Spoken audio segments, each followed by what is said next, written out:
Hello, hello, hello. Welcome everyone to this live stream of the match between Praggnanandhaa and Nihal Sarin at the Che International Chess Festival 2023.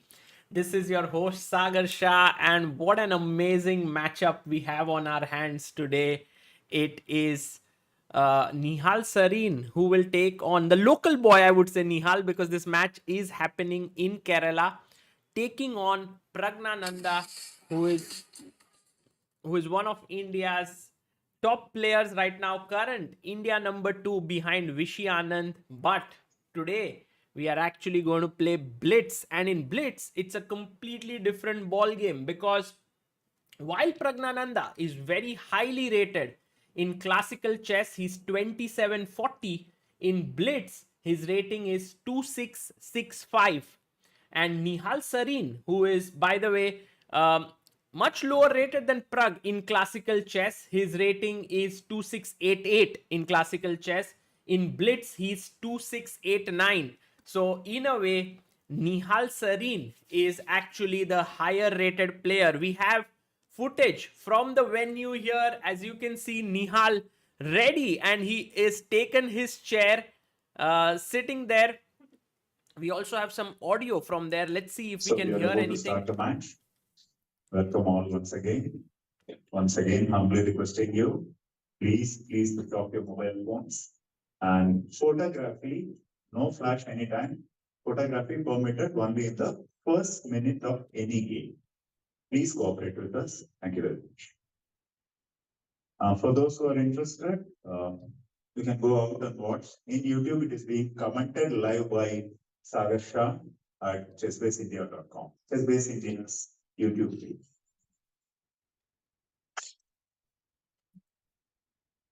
Okay, there you have Nihal getting up and shaking hands. Prag has come, and by the way, Prag has taken a very long journey to come there, because he traveled from Bhubaneswar to come here. But now he's there. Best of 10 between these two amazing talents. I can tell you, from many years we wanted this match to happen, because Prag and Nihal have been talented youngsters of Indian chess for many years now. Yes, the exposure of the camera needs to be improved for sure.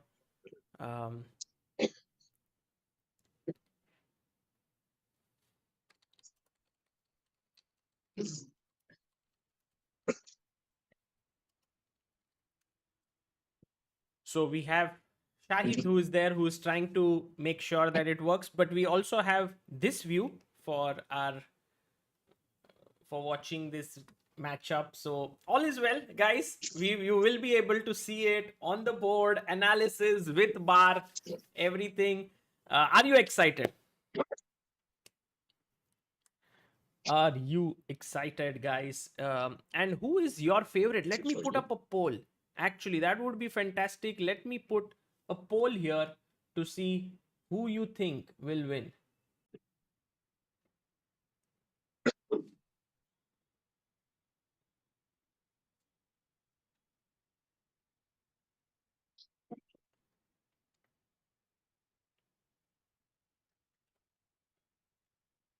Okay, guys, I think we are back here. Everything is set. The game is about to begin.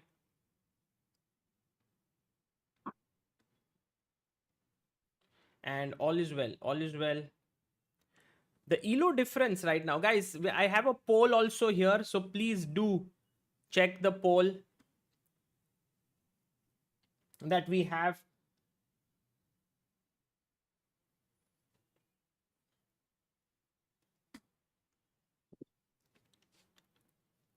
And also, let me see if I can. We can start the match.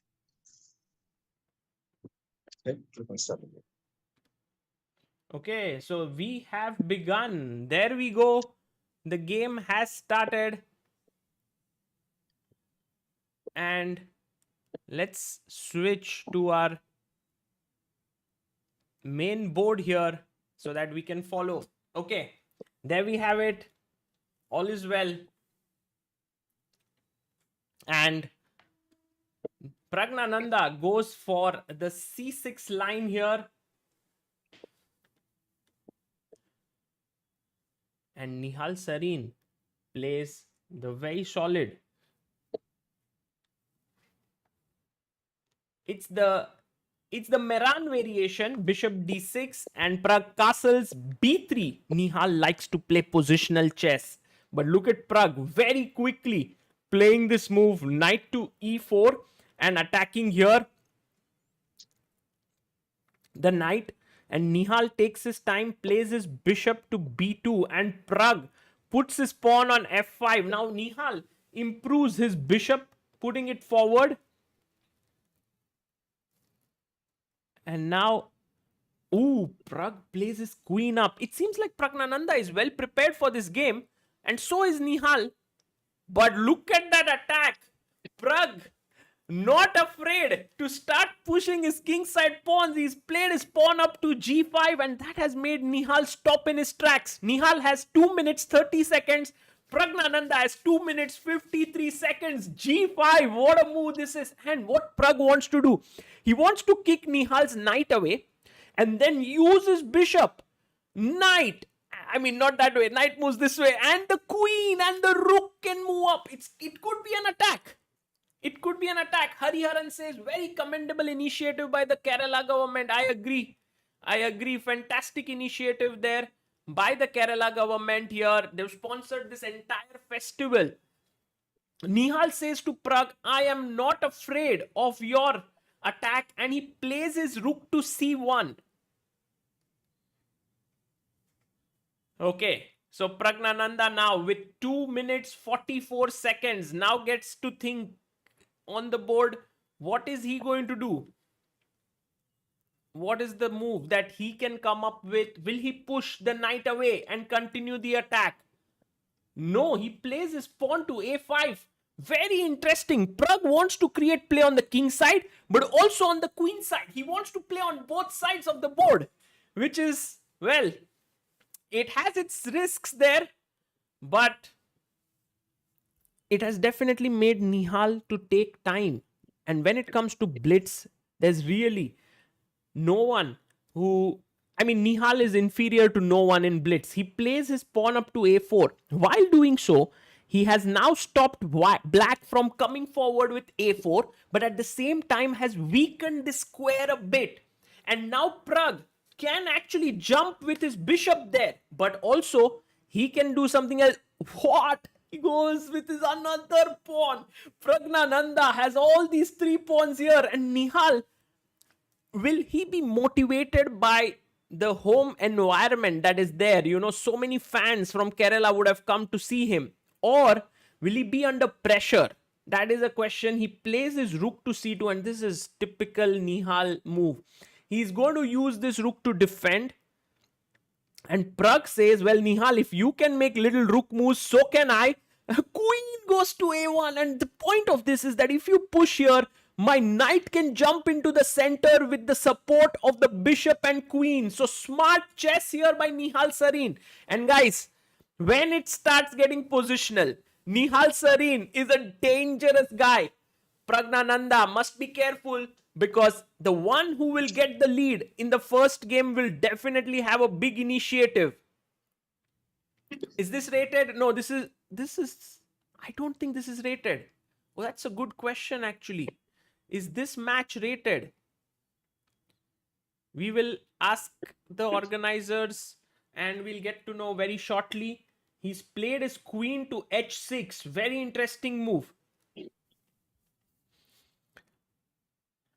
Who is, it's unrated, says Devraj. Who is the underdog here is a big question actually. I mean, if it was classical chess, I would definitely say Pragg is the slight favorite. But when it comes to Blitz, I don't even think that there is anyone. It's a very evenly matched encounter. I think it's very nice. 2 different playing styles. Mozart songs, you are right. It's a 2 different types of players facing each other. Nihal plays rook d1. The engines do not like this move. They were actually suggesting to jump in with the knight right itself. But okay, he goes rook to the center and Pragg pushes his pawn forward. He's going to push, push. No, come on, guys. This is getting scary. This is getting scary for sure. Nihal Sarin has 1 minute, 35 seconds only. Pragg has 1 minute 11 seconds. He jumps in with his knight to the center of the board, blocking the bishop. Pragg takes it with the bishop. Pawn takes, and now he pushes his pawn to h3. What he's trying to do is, if Nihal goes pawn push forward, he wants to come in here and deliver a checkmate on the light squares. So h3 played, and we have Vivaswan Damle, pillar of Indian chess, says, good morning Sagar. Oh, he's pushed his pawn. Isn't the squares weak? Can Pragg not enter now and create a mating pattern? What's the format of the event? Vivaswan, it's 10 games of Blitz, 3 plus 2. Whoever wins 5.5 wins the match. And how are you all doing at ChessBase India? Everything is doing well. Deathmatch 3.0 coming up. Something very interesting is coming up. Should be able to announce very shortly. After the World Cup loss, now we have candidates to look forward to. Yes, for sure. There is candidates and there will be much more things coming your way. But right now, let's focus on this. With Nihal pushing his pawn, Pragg does come in with the queen, and Nihal quickly moves his knight up. He says, sorry Pragg, you can't enter here. But hey, can Pragg win this pawn? It looks like a free pawn. Guys, the knight takes the pawn. No, Pragg doesn't take it. He pushes forward. Whoa, he should have taken that pawn. I don't know why he did not take it. Pawn takes, and now pawn up to f3. This is not a good move by Nihal Sarin. It's a mistake, because now Pragg can actually sacrifice his knight, and he's going to do that. No, he doesn't sacrifice. He goes back. But now Nihal can push his pawn forward. Both of them making some errors, which is quite possible, you know, when you're playing Blitz. Pawn to g4. Pragg sacks his knight now. But now king h1. Fantastic move found by Nihal Sarin. It's a blunder, and he finds a brilliant move here. It seems rook f2. What a move there. And now Nihal is completely winning this. And you can see Praggnanandhaa shaking his head, because guys, look what happened. He moved his rook. The queen is being lost. He sacks here, and rook takes g2. Queen takes. Nihal Sarin has come out on the top here. Bishop e2. He takes. Bishop takes. What a great chess by Nihal, guys. It was phenomenal chess. The trap which he laid down with just, I think he had less than a few seconds on the clock. I need to show you back that trap that was set up. And now, of course, this is all over. I think Pragg can safely resign this game. He is losing all material, and Nihal Sarin has no difficulties in converting this, because, I mean, Pragg is just a piece up. So, but both players down to their last few seconds, so it does make sense to continue playing. Ooh, pushes his pawn. Nihal now saves it. Is there going to be some twist here? Bishop under pressure. No, actually the queen defends it. Guys, I'm going to show you what exactly happened. Where did Nihal Sarin manage to completely outplay Praggnanandhaa? We're going to see, of course, first games are always filled with a lot of pressure. But you can see here, Pragg. What? Oh, he blundered. Praggnanandhaa won. Praggnanandhaa won. How did this happen? Look at this. What happened? Queen g3. Nihal is winning. Pawn push. Bishop e3. Terrible move by Nihal here. He should have pushed his pawn forward. But now rook e2. He pins it. He needed to push the pawn forward. That was a very important move here. But he played queen g4, just completely forgetting that there was rook f4 check, queen takes, pawn takes, and Nihal has lost the first game. What a topsy-turvy game. We thought that Praggnanandhaa was losing completely that game, but he came back from behind and managed to get this point in.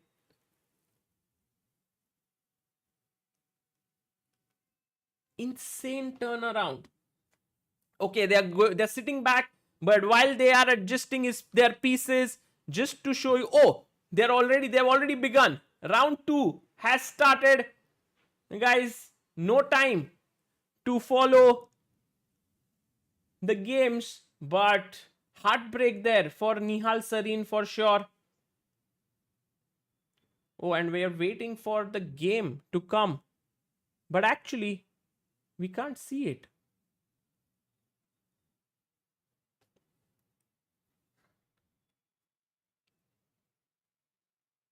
Pawn to d3. It seems like the Berlin defense is on the board. Ah, there we have, the game is up. Okay, so e4 by Pragg, e5 by Nihal, knight f3, knight c6, bishop comes out, bishop goes back. This is not the Berlin, this is the normal Ruy Lopez, and the delayed exchange he took. Pawn up, now he's trying to take this pawn, so Nihal defends it, bishop comes out, both sides have castle now, knight comes up f6, and Pragg plays his move, knight to h4 on the side of the board. He wants to come here and win this bishop. So Nihal Sarin plays his rook up so that if the knight comes in, he can drop his bishop back. Knight jumps in and bishop drops back, and Pragg opens up the position with f4. Nihal takes the pawn. Guys, Praggnanandhaa has the lead in this match. He is leading by 1 point. It's a 10-game match.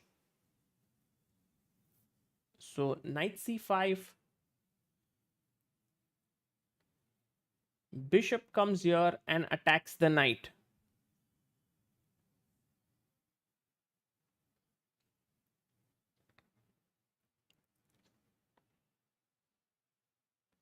And now the knight comes to e6. Pragg plays his king to h1. I love Praggnanandhaa's position here because he has a knight beautifully perched on the king side, looking at these key squares. His queen can join in. His rook is well positioned. The bishop is also looking here. So all in all, it does look fantastic for Pragg. But at the same time, Nihal's position is not so bad. Let's see what our chat has voted for right now. We had a vote that was running as to who do they think is going to win this match. It's a 10-game match of 3+2. So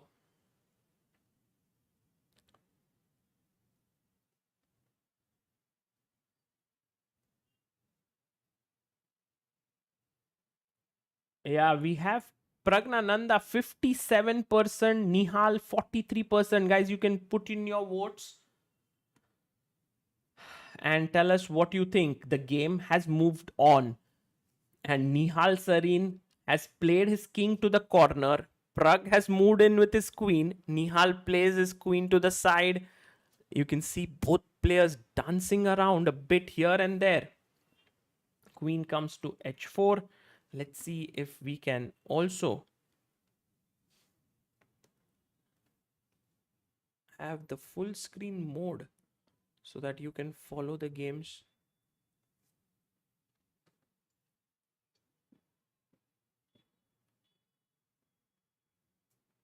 Yeah, I mean, I think we should try and see if we can improve the quality of the video. But if we can't, then of course we'll have to keep this view. Otherwise, we could go to this view here, which is just to show you that it's also possible to follow the game in this view, which is the full. But here, somehow there's a lot of light that is coming on the board,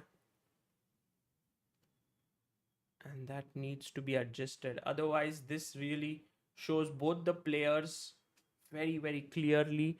Pragg has got his rook up. Nihal plays his bishop to b7, and the other rook joins in. ISO is high on the camera. Just reducing that will do, Hariharan says. But it's the Zoom call. That's the problem. You know, in Zoom, I don't know if there's an option to reduce ISO. Maybe I can reduce it from my end here on OBS. But okay, we'll do that. So rook a f1 played, and I love Pragg's position. You can see Nihal is losing a lot of time here. His position is still defensible, But when you see that your opponent is coming at your king, it can get dangerous. Even in the first game, that was the same scenario that had happened, that the attack was coming against Nihal's king, and but he defended well there. He was very resourceful, but in the end he lost. Let's see if here he manages to do that. He's down to 24 seconds. Oh, he brings his rook to the center of the board, which is a good idea. But what if Pragg just swings his rook over and threatens a checkmate in one move? It's a checkmate in one move possible. And then Nihal will most likely push his pawn forward to defend it with his rook. You can see Pragg also taking his time back. He has 1 minute 12 seconds here.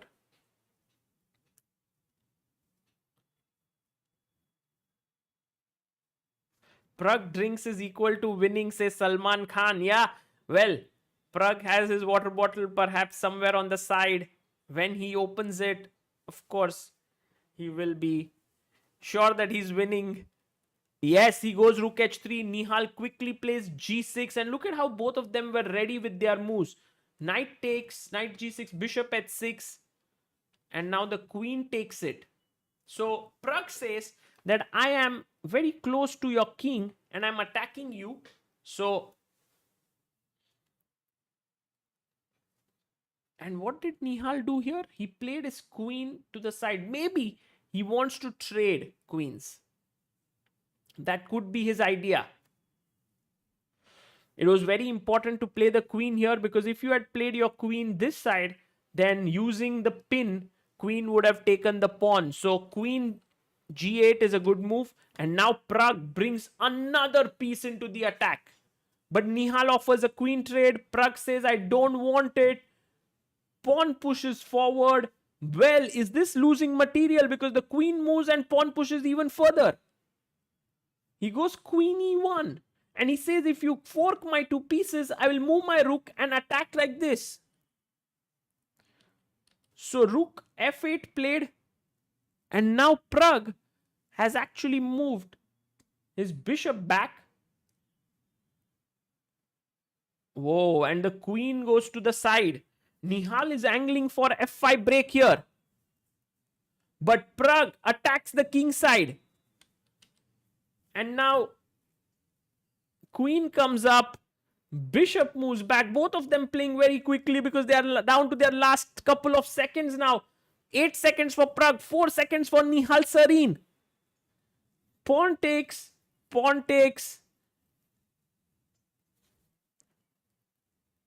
And Pragg has sacrificed the knight. It's a blunder. Because what is the idea?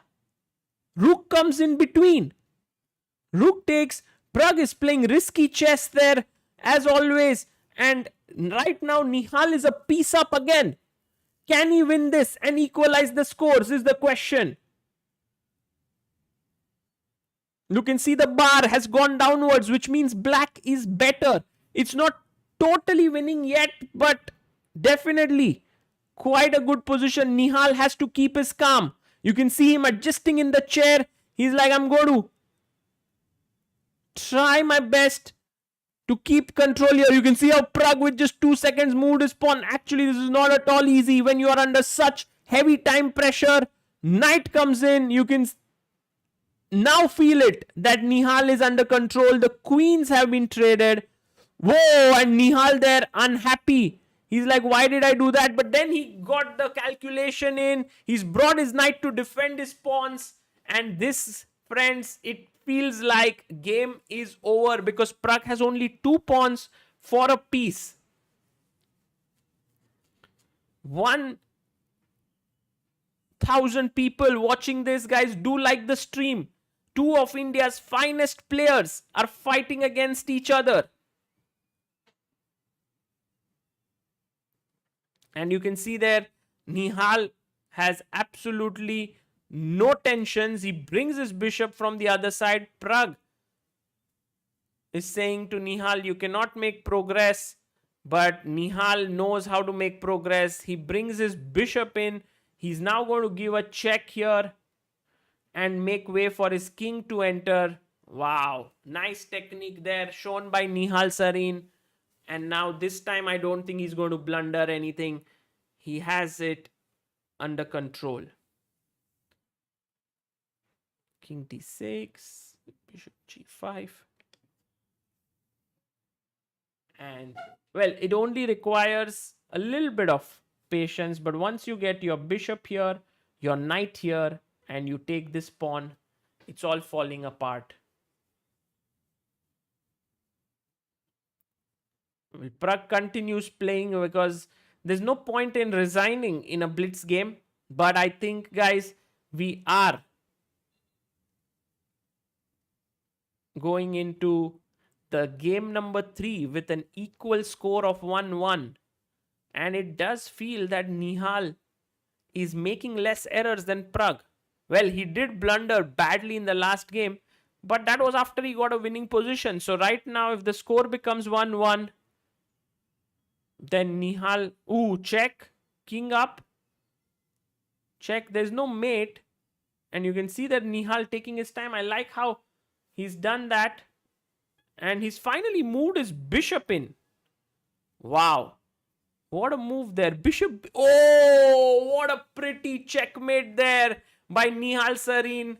He finds a very nice way.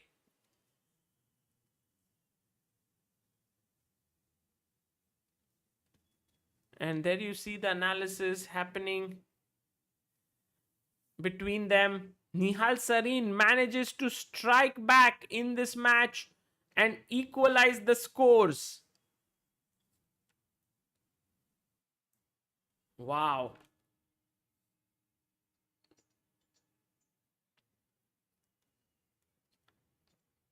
That was epic, actually. Nihal, I thought, was in trouble, but he managed to come back. And that means, guys, we're going to have. Let's update the scorecard. It is 1-1. And the local boy is back.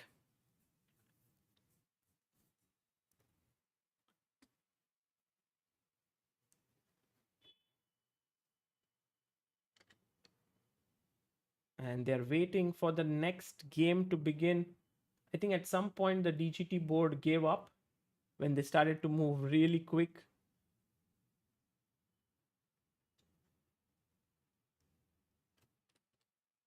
Okay.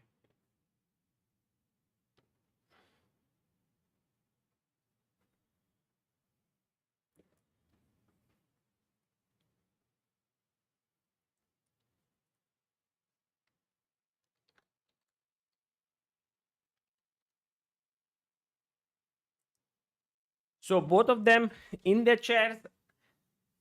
Yeah, SVD says, I don't think Pragg needed to sacrifice his knight. Yes, I agree with you. Actually, the way in which he played here with knight takes pawn was a mistake. He had to move his queen away, but then he would have lost the exchange. So maybe pushing this pawn was not correct. Well, the game number 3 has begun. And we'll soon have moves. It is the Italian. E4, E5, knight F3, knight C6, bishop C4, bishop to C5. And Pragg is a big Italian expert from the white side, but he's playing with the black pieces.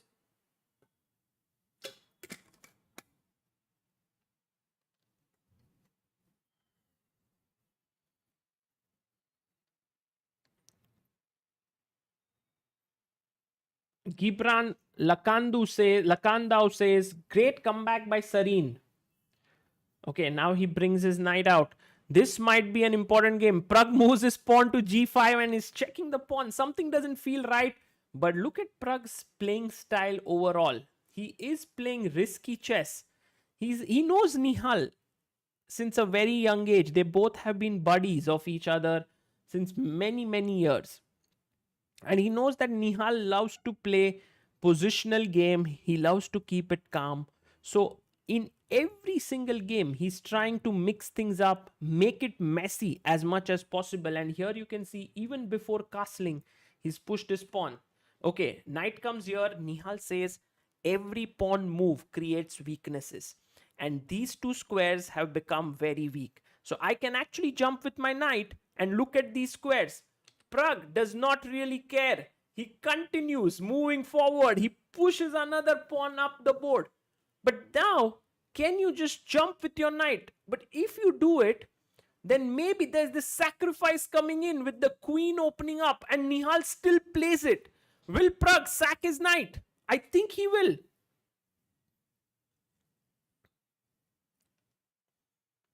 Oh, he takes it. He takes the pawn. And Nihal, what is his idea? I believe he has to take. Yes, he takes back. Very calmly, he understands that this pawn loss is not so bad because his pieces are much better placed. And he plays his bishop here. Wow. What understanding shown by Nihal Sarin here. He gives up a pawn so that he can trade these bishops, then bring his knight to look at these squares. Bishop comes up ahead. And first, Nihal takes that bishop. And then, now look at the double attack. After takes, he attacks here and here. And Pragg defends this pawn. If you take here, then rook b8 traps the queen. So that's the reason why, after king d7, Nihal has played his rook to the center. This time, it's Nihal's turn to say, I'm playing a little bit of tricky chess, Pragg.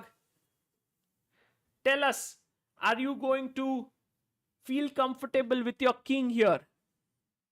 And you can see that Pragg is not feeling that comfortable, but he says he's now attacking this pawn on f2. This pawn is under pressure because the bishop will take here, and then it's hanging, and Nihal quietly defends it. Very calm. Very calm.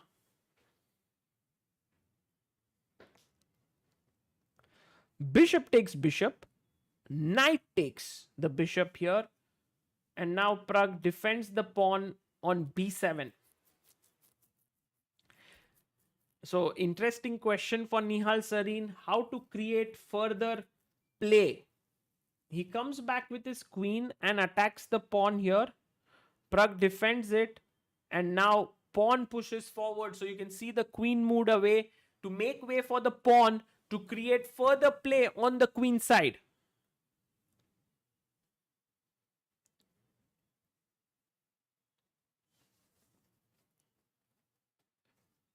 The pawn moves forward to b5. Pragg stops the pawns in his tracks. I like black's position suddenly. You know, Pragg has played this well. At first, I actually liked white's chances. But now it seems like black has a healthy extra pawn. But at the same time, Nihal Sarin knows that in Blitz, it's much more important to have a position where you can easily make your moves rather than just having a position which is objectively better. And you can see him making rook a1, trying to enter through the queen side after the pawn exchange.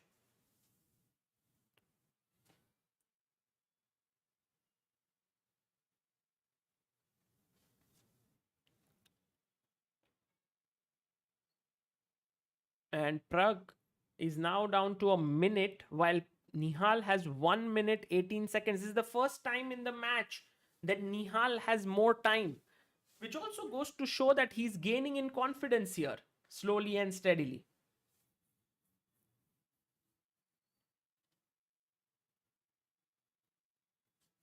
The full view there, you can see the spectators have come in to watch this match. Praggnanandhaa is thinking hard.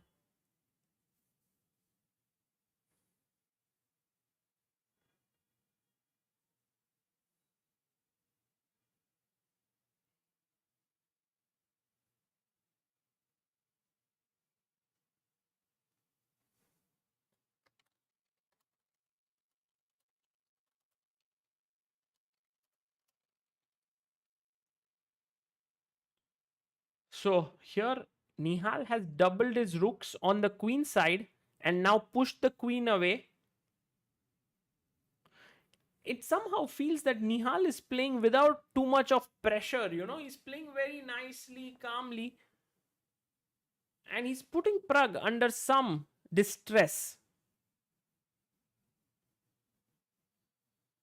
But Prag says I'm a pawn up, so really no big trouble for me. My king is well positioned. The rook is defending the pawn, but I have a kingside pawns which can attack. The knight is stopping the black pawn from coming ahead, and also the rook is well positioned. So how does Nihal play here? He goes queen up. I think both sides don't have a clear way to move forward. They're just making their moves. They're letting the time run low, and then at some point waiting for their opponents to blunder. The queen moves in, keeping an eye on this so that the rook cannot enter. Nihal plays his knight up.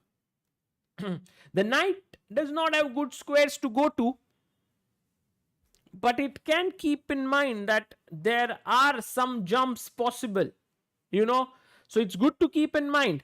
Oh, we have Dmitry Komarov in the chat, one of the trainers of Nihal Sarin when he was young. Oh, you can see there Nihal just stopped because if rook a6, he forgot that this pawn was hanging. We spoke about that. So he comes back and he plays it here, but that was never his plan. And now we are back to all normal. Maybe they will agree to a draw or what? I don't think they will. Pragg moves his knight. Pragg says, I want to trade off the knights by playing knight g6. Nihal brings his rook to the other side. He wants to open up the king side. The knights are traded. And Nihal does open up. He plays h3. Praggnanandhaa is okay with that opening up of the position. He takes with the queen now. Rook comes up. Is this pawn on h5 a weakness or a strength? We'll have to wait and watch. For now, it does seem like it is a weakness. You can see Nihal attacking here as well as here. What a crazy position this is. King c6, rook comes back. He brings the rook on the other side. He's attacking the h5 pawn now.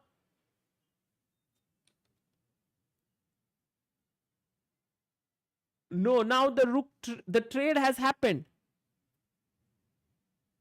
Rook takes, rook a8, rook h4, and the rook moves in. Queen d3. Is Nihal Sarin close to having a decisive edge?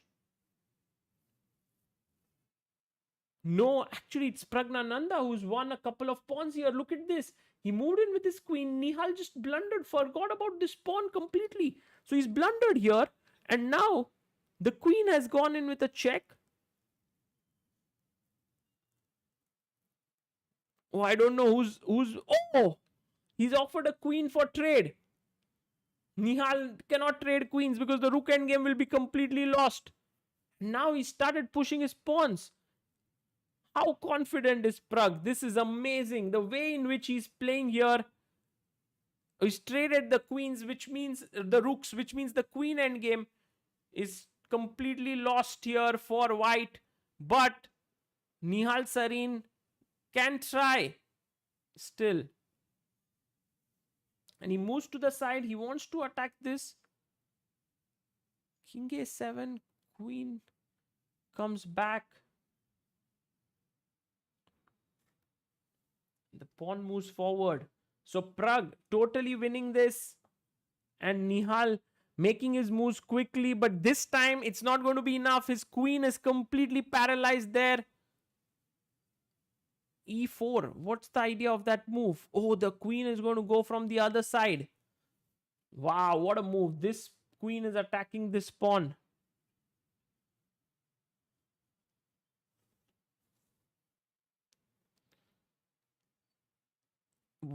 Oh, queen c1. Nice move there. Takes the pawn. Another queen. And resignation there by Nihal Sarin. Praggnanandhaa wins. Just when it felt like Nihal was getting great grip on the game. You can see here, this was the position where it seemed like Nihal was attacking on both flanks and putting so much pressure. He took this pawn, which was incorrect. He should have maybe opened up the queen side. He took the pawn. Pawn takes, rook takes, and he now... And I think the major mistake happened when he forgot to defend this pawn. He could have just played queen e3. But he wanted to come back. And now he lost this pawn.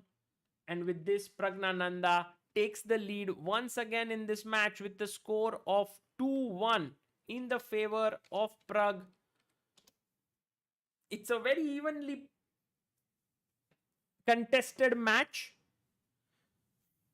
First game went to Pragg, second to Nihal, and third to Pragg. And this is the fourth game. Hardik says, how difficult is it for players to adjust over the board chess? Well, Hardik, for those who have only played online, it's very tough to adjust, but these players play over the board all the time. And so for them, it's not so difficult to adjust. All three black victories, says Maharishi Ray. Whoa. All three victories for black. Let's see if Nihal can equalize the score. This match is going down to the wire. We have a poll on our channel. Who do you think will win this match?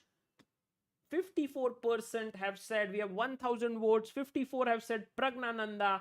46 say Nihal Sarin. Guys, this is a 10-game match between Nihal Sarin and Praggnanandhaa, and knight f3 played. Let's see if we can get the moves. Yes, there we have it. Knight f3, d5, g3, knight d7, and Nihal plays his knight to b6. What about those rules which told you don't move the same piece twice in the opening? Nihal says, well, I don't go by those rules. I play my own chess. Brings his bishop out. And then bishop is attacked instantly by Pragg. It's that fighting brand of chess. Look at this move by Pragg. Knight here. He wants to put his knight here and win this bishop.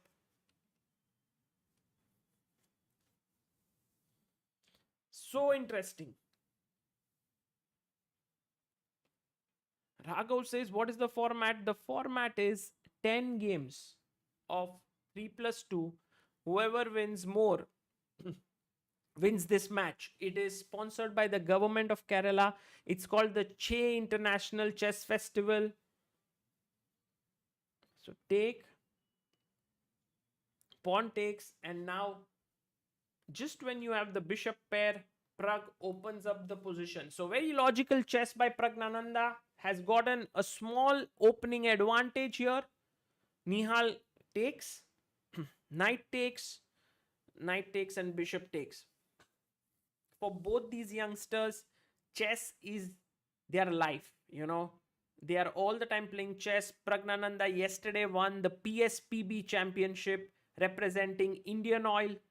Nihal Sarin will play later this month in Sharjah, where he will take part in a closed round robin tournament with Salem Saleh himself, Yu Yangi, and Sanan Sujirov. Queen goes to c7. Oh, we have Anish Giri in the chat. Hello, Anish. What is this event? Well, Anish, this is an event organized by the government of Kerala, where they had many events happening for 4 days from 16th to 20th of November. On 16, 17, 18, or 17, 18, 19, there was a match between Kerala and Cuba. There were simuls by top players, and there were lectures by Grandmaster Ramesh and IM Saravanan. And this match is something that they organized as maybe the most important thing of the festival. 10-game Blitz match, 3+2 between Nihal and Pragg. The one who scores more than 5 wins the match. This is the fourth game going on. Pragg is right now leading 2-1.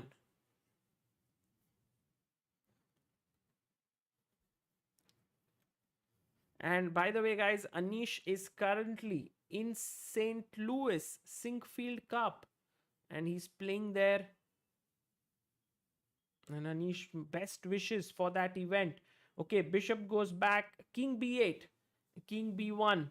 You can see that Praggnanandhaa has a nice edge and he doesn't want to let it go. I like how Pragg moves his bishop and then turns it a bit on the square, like puts it here, then turns it. So look at this. Moves the queen. Okay, this time he didn't do it. Bishop e7. But sometimes he moves the piece, turns it a bit around. But now it's already very little time on the clock, so he is making his moves quickly. He has 1 minute 36 seconds. Nihal has 1 minute 58. Again, one of those positions where making progress is not easy.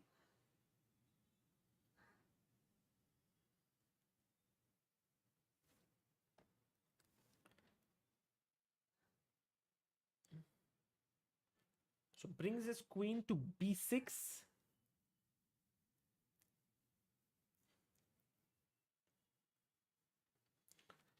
Visually, white's position definitely looks preferable with the two bishops. But at the same time, Nihal is waiting for Praggnanandhaa to make a move. And you can see both of them look quite relaxed. And I think one of the reasons for that is because they both have played each other so much that they know each other's style. And now Nihal once again attacks the bishop. Pragg drops his bishop back. Knight comes to b6. Nihal wants to enter from this side of the board. What is Praggnanandhaa going to do? He must at some point start pushing his central pawns. But it's not so simple. That's why plays on the queen side. Takes, pushes the pawn. The bishop comes back.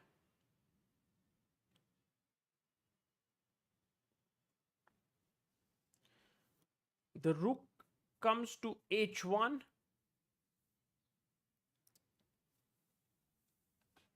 And what is Nihal planning next? Because Pragg now not only has the bishop pair, he also has the open h file.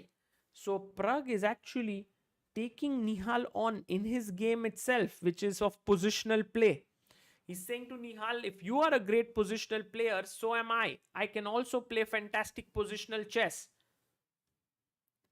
Komarov says, I'm in Canada now, but taking Indian players for coaching. Oh, yes, Dmitry Komarov is now in Canada. And guys, if anyone wants to work with him, I think there is a new website as well. Dmitry, maybe Himank, you can check if there's a website of Dmitry Komarov. I think it's dmitrykomarov.com or something where players can actually learn from him. He is one of Nihal's first earliest trainers. I think first earliest one was Nirmal EP. Then it was Komarov.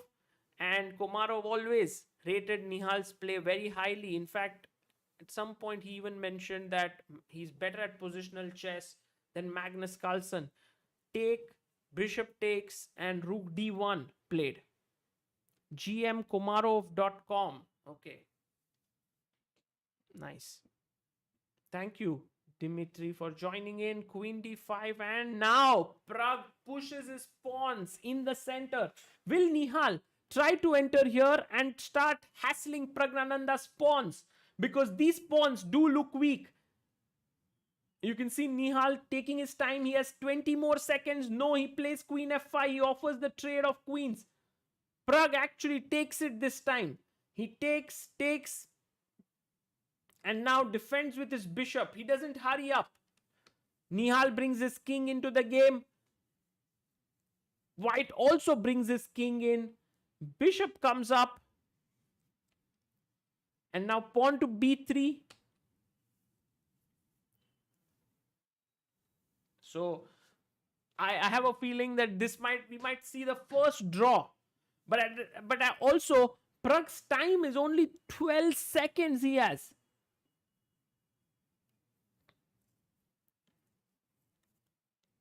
Aha. Knight to c8 played. Whoa, look at Pragg's maneuver. Such amazing maneuver. He's saying to Nihal, if you take, then I take the rooks, and then f7 is undefendable. So, wow. Nihal actually goes back. He doesn't trade. But now Pragg's position keeps getting better. The rook is ready to enter from the other side.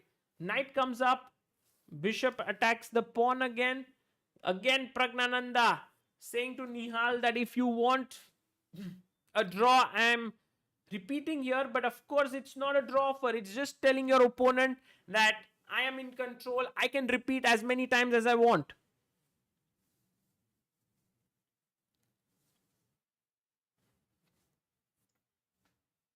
Pawn pushes forward with a5, and now the rook comes in.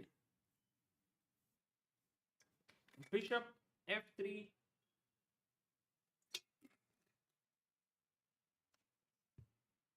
Oh, he's just made a mistake. He's somewhere gone wrong. He played here c5, bishop back, takes, and now rook to h6 seems like a powerful move.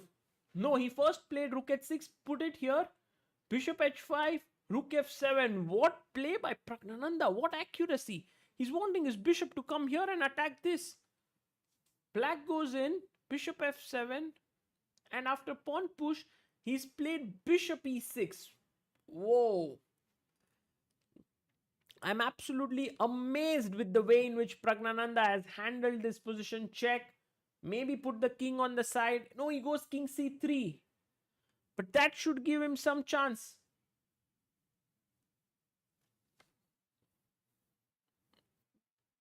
So rook e8. He takes the pawn. And now knight a7, bishop d3. Kind of dominating the knight. But he goes rook e5. Bishop c4. Rook takes.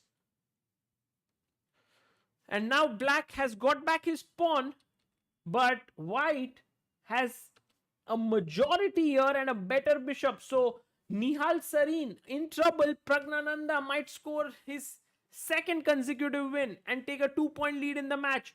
Nihal moves his knight back. There was no real time to think much. Prag moves his king forward. Knight comes in.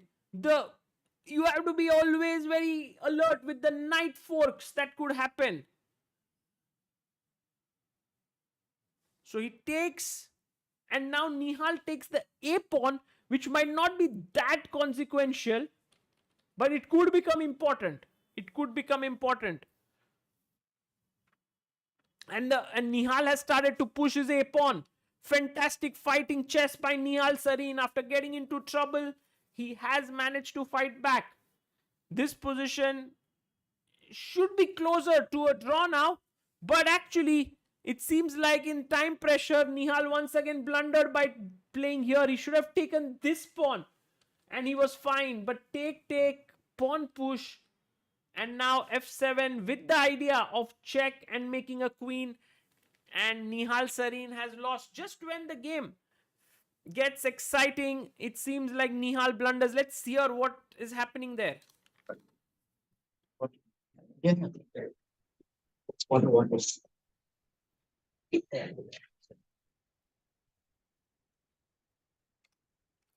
There is a small break now. After 4 games. No, it's not 2-2. Sorry. I should make sure that I have the score correctly. It's 3-1 in the favor of Prague. Cool Centrist says Prague is endgame boss. I agree.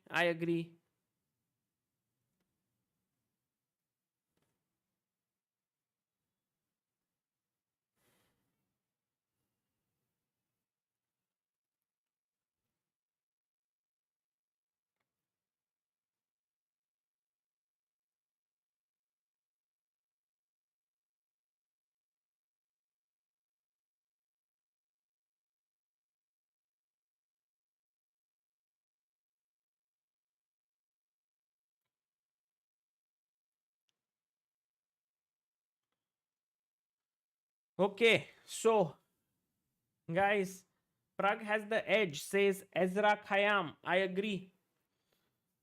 Prague definitely has an edge here.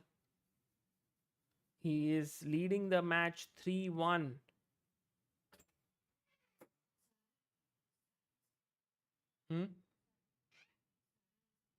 Okay.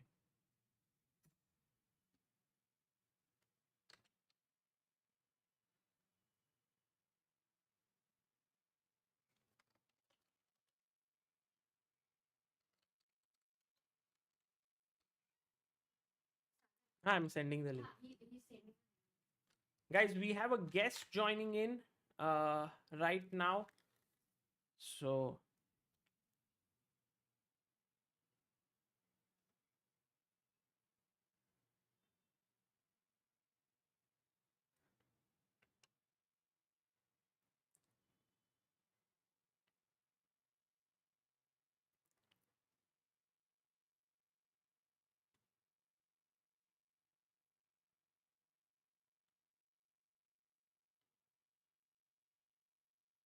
what a nice match this has been between the two super talents of Indian chess, Nihal Sarin and Praggnanandhaa. It's been fantastic, and we've been treated to some very, very good chess. But in the end, both players making those small errors which always happen when you play this chess, of course, Blitz chess. And we'll be having Grandmaster RB Ramesh joining us.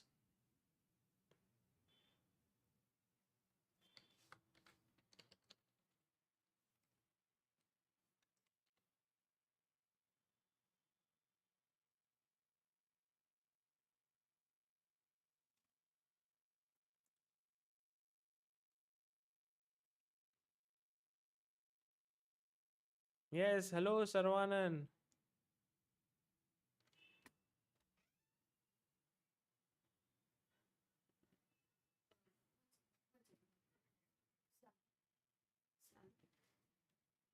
Yeah.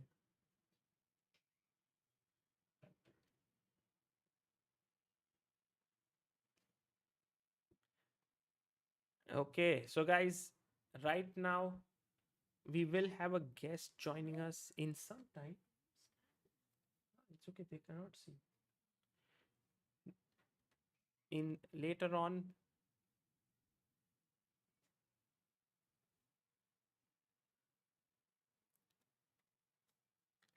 so Prag and Nihal are waiting for the time being. Uh, it's going to be 3-1 is the score of the match. And we can see the players in the waiting area. This is actually the waiting area that is there. And we'll have our guest joining in here. 6 games to go, says I am so Pratik.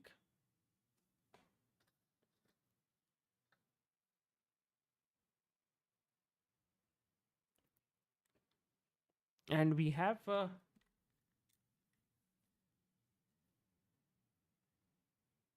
yes, I think Ramesh, can you hear me? Maybe guys, we will start it in some time because the players are still there. So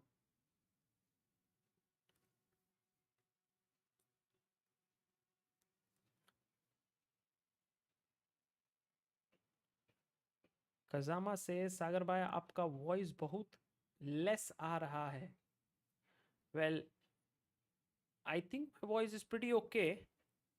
But yeah, maybe sometimes when we start another meeting, the voice does go a little low. So I'll increase it.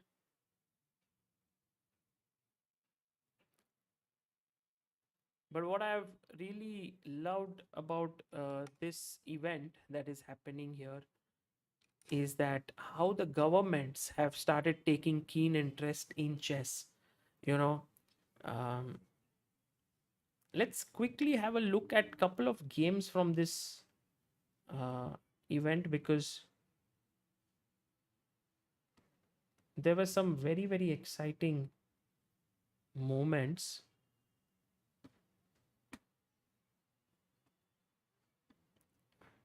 Let's see if I can pull up.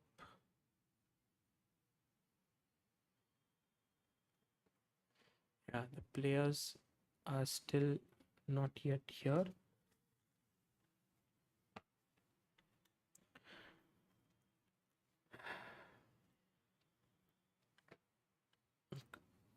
Okay, so the game which we saw, the first one, I think the critical mistake happened here by Prague, where he pushed the pawn and Nihal took and pushed forward. And now Prague could have taken and gotten a great position here. I think this would have given him a very big advantage with these two pawns. But instead, he played knight g5, pushed, and I really loved this move now. Knight takes f3, Nihal's next move, king h1. Beautifully done. Nihal understood that after takes, like the threat was if you take here, he wanted to take, check, and win this knight. And if you come here, he wanted to give this check and take here. But what happened was that he, in fact, went king h1, and then here rook f2 came. Very nice move, very strong move played here. And then Prague went knight h4, the key mistake, because if he had taken the knight here, rook g1 would still lose the queen. So knight h4,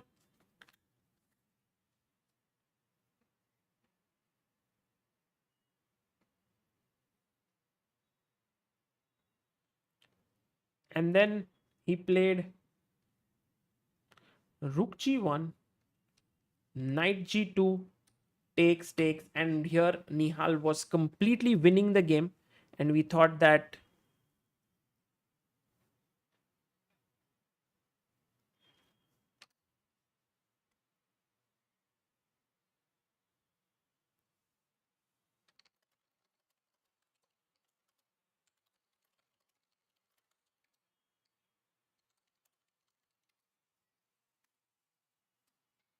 so queen takes g2 here.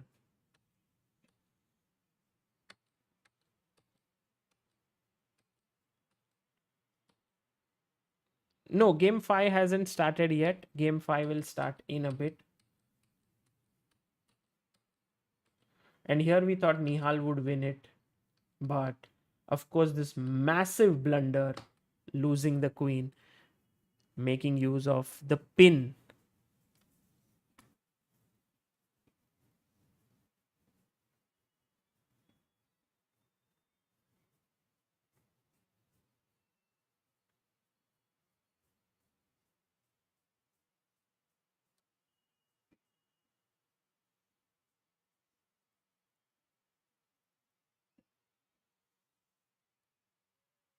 Guys, we have Grandmaster RB Ramesh with us. Hello, Ramesh. Can you hear me?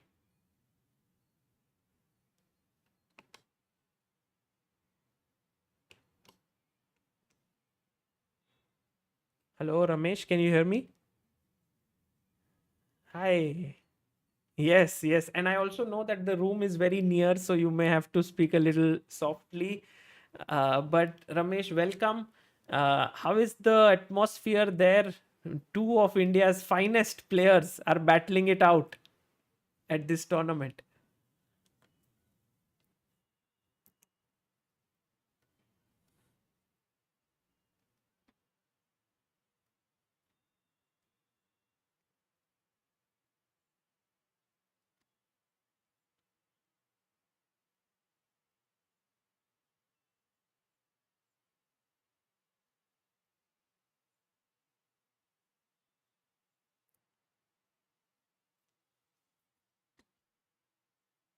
Wow. That is wonderful to know. And while we are speaking, the fifth game has begun. Uh, I'll just wait for it to be live here. But overall, when it comes to Blitz, uh, who do you think would you say has the small edge between Nihal and Prague?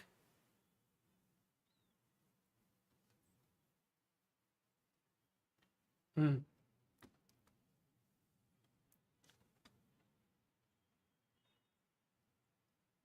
Hmm. But rating wise, they are very, very close, yes, to each other. Both are around 2670 in Blitz rating.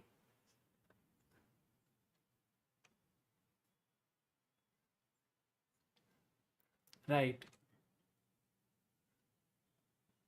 Correct. Well, the game has started, and here, Ramesh, you can see that Prague, who has a 2 point lead in the match, now has some kind of a reversed Benoni. Not a Benoni, but just a normal position here.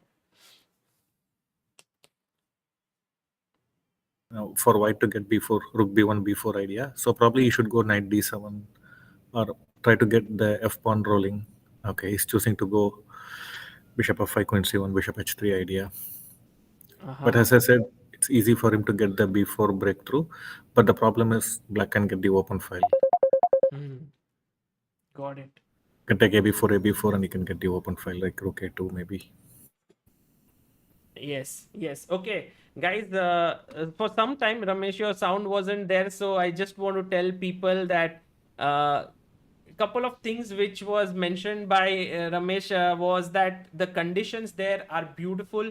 There's a lot of media interest. 100 to 150 people are there who have come there, and also in this match, I wanted to know, according to him, who he thinks is a small favorite when it comes to Blitz. And according to him, over the board, Prague is a small favorite, while if it was online Blitz, it would have been Nihal, who is a small favorite. So coming back to this game.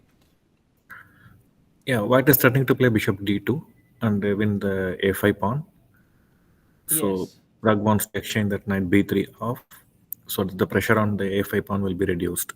And now this d4 pawn is reasonably well protected, so black will be aiming to push e4 at some point, and white needs to be careful about it.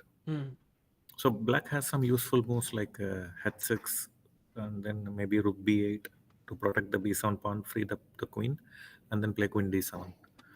But Yeah, so he Nihal's wants move is to. nice. He's going here and he's putting pressure here. Yeah, but the thing is like black always has bishop b4. So with the knight on c2 earlier, b4 was not possible. But now that the knight c2 is not there, it is going to b3. The b4 square will be available. Right. So he should play bd2 first and then knight b3. If you go knight b3, it allows. So Bishop that's what he b4. wants to do. Yeah. So now we have to choose. Like he can play like rook b8. Ooh, he plays in the Directly going center. for e4. Yeah, that's what I was about to tell. So either he can first try to consolidate with rook b8, b6, and then go for e4, or do this directly. Right. It seems like Prague's strategy in this match is to play aggressive chess. Yeah, he has been quite aggressive in most of the games. He's taking very risky decisions. Right. But maybe it has a lot to do with the playing style of Nihal. You know, he's very, very positional, very solid. So, Yeah. okay, takes. So now probably bishop c3 maybe. Put the bishop here. No, he goes bishop g4, attacking the queen. That's nice. So provoking f3. Yeah, this would. Oh, but Nihal says, I want to trade off the bishops. So bishop h3 possibly. And he plays it. He puts his bishop on h3, attacking the rook. The rook is kind of trapped, so you have to go back. And Nihal goes back. Maybe you can take and play queen f5. He could have taken, but he plays his pawn to c5. So the point is, if bc6, you can have bishop g2, king g2, queen c6 as check. That's the point. So Nihal may not take en passant here. Also, no, probably he has to, because he has to open the position somewhere. Right. The center is closed, and the black is the one who is doing something on the king side. So he has to do something on the queen side. That means he has to take. So even such an endgame, I think white should be okay playing this. I mean, both sides are fine. No, white, I would prefer white here. The d4 pawn is quite weak. A5 pawn, and the b file is open as well. Right. So, and there is no entry for the black rook. I don't think he should go to the endgame like this. If he took it. He took en passant. yes. Prague also took here. I think we are heading towards. Now maybe pawn to c6 is interesting. You sacrifice the pawn, then try to get rook d8 in compensation. But this, I'm not very sure. He should go queen d7 maybe.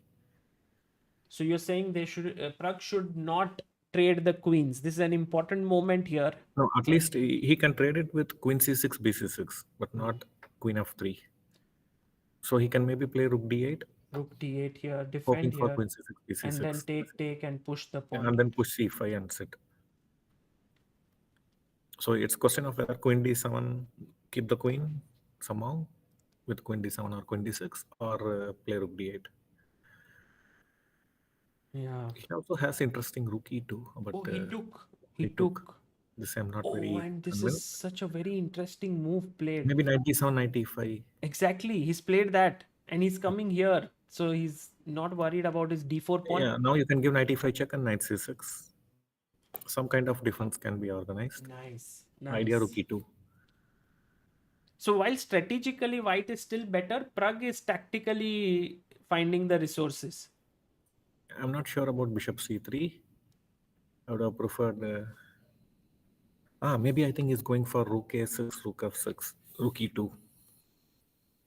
Wow. But we can trade this bishop off, right? Bishop d2 would be. But we don't have to take. We'll just leave it. You'll just leave it. He goes from the other side, and he's like, if you take, I'll take here. But the only thing, rook a6, he has knight d4. Oh, now yes. Oh, he still played it. He's gone rook a6. Can Nihal win the pawn? Oh, he did it. He takes the pawn. Is white better here? I'm not sure. I can give check. Check. King Take here. on knight c5. Yeah, that's exactly what has happened. Knight c5. And White is the one pushing. Yeah. Because he has the extra pawn, but the a pawn will fall. He wants to push d4. He's giving the pawn already. Take, and he's taken, and he's pushed his central pawn. That's how it has happened. So take. Yeah, I'm not sure about rook e2. I think rook e2 was not good. Jumping in here. Yeah, maybe not the best maybe idea. Direct knight e4. Yeah. Yeah, still white has to be careful because the a pawn is an outside pass pawn. So the back rank should be cleared. Somehow we are not getting moves here, but it seems like happening in other games also. Yeah, it stops at some points. Yeah. But let's just look at it from here. If we can see, it's too bright. there is a c pawn, but c6 and where is the knight? There's no knight, or white no, there is a knight on b5 because he's not moving the knight at all. Knight is on b4 maybe.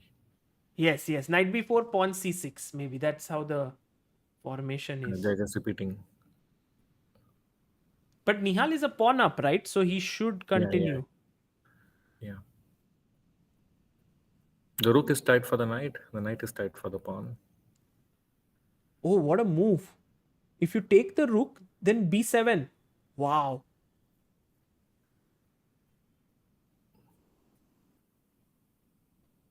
And this rook endgame may not be so easy to hold for Prag.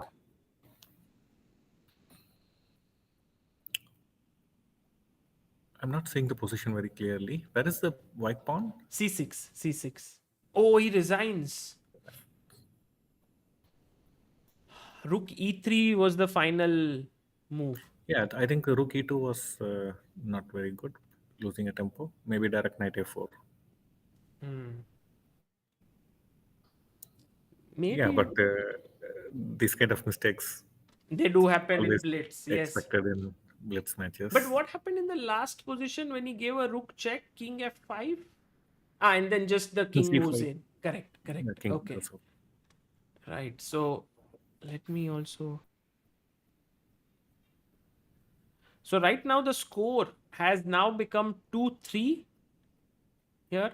And Ramesh, you also gave a lecture yesterday here. How was that? And I think this is an entire festival that has happened. Cuba versus Kerala. You spoke.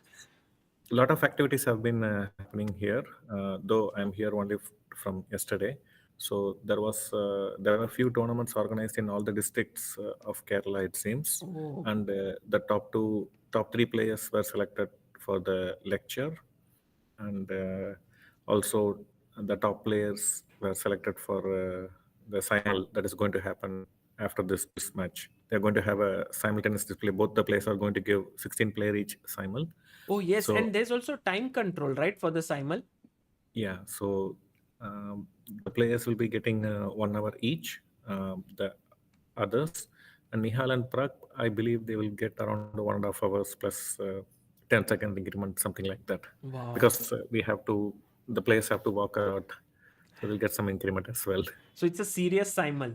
Like Yeah. they can actually be in big trouble in this simul. I don't think so. Let's No. see. I hope Okay. not.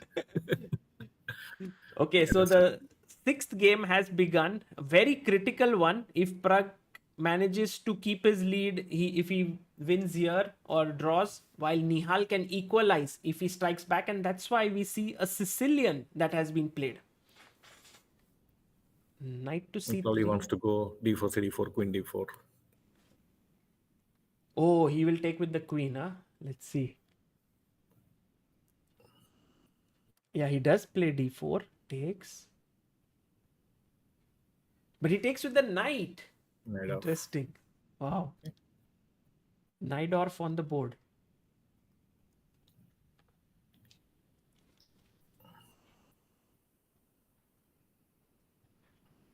Ramesh, this period for Prague is very exciting, no? Because, I mean, at least for us fans who are watching this, as he moves towards his candidates, the tournaments he's playing, what is he playing, it must also be not so easy to decide which events to play, what openings to play there, and so on. Yeah, so there are a few issues. Before we get into that, like for this match, like Prague was playing in PSBB Yes. Interpetroleum tournament, and it got over just yesterday, the team event, and which they won. And he has been traveling the whole night. He went from Bhubaneswar to Kolkata, maybe. Mangalore, and Mangalore. then there was a 4-hour stay at the Mangalore airport, and then another 1-hour flight to. So he reached this morning around 7:30. Wow. At Trivandrum. He had a couple of hours sleep and now is playing this match. So that is also a factor, but he seems doesn't look tired at all. How is it possible? Like, I mean, it's crazy, you know? Like, yesterday, I'm sure they all played a lot of chess even after it got over. And then he travels and he's looking fresh. No one can say that he's traveled like 10 hours just few hours ago. Yeah, so he seems to be handling it quite well.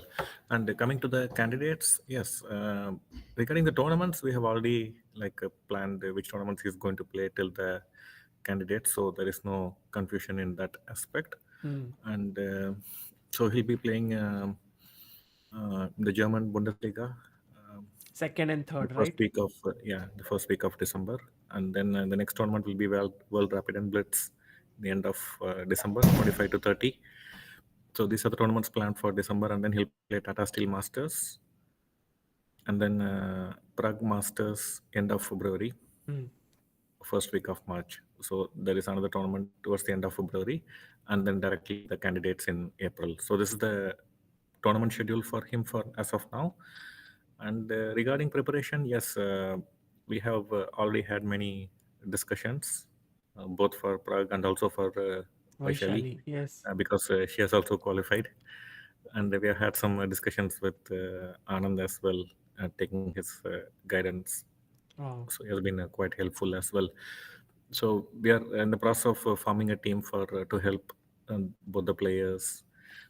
And regarding openings, we have some ideas, but it will evolve as per the tournaments that is going. Yeah, it's going to play. very exciting always to see what will he play, which openings he's playing. Yesterday he was facing Vidit, who is also into candidates, so that was an exciting game. Today against Nihal. This position right now, it seems like around equal. No, white has the bishop pair, but black is well positioned. Yeah, so he can just the b5 pawn will be the thing. So this gives, I was about to say, this gives queen c4 square. I mean, that is a decision it's a very critical decision. He has taken it very quickly. I'm a little surprised. So you can just get queen c4, bishop e3.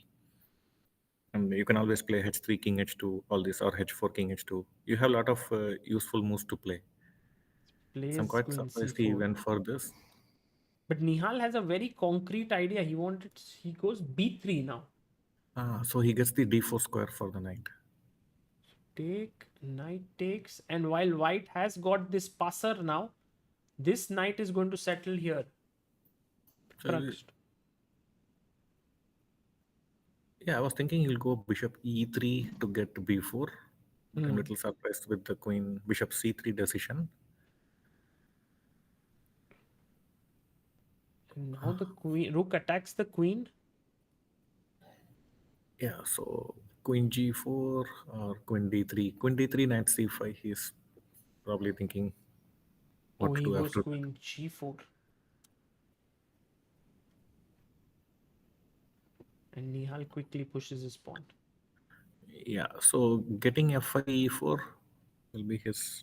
But after f5 also, I don't know whether it's safe or not, because white can get f4 and create some attack on the king side. Goes h4.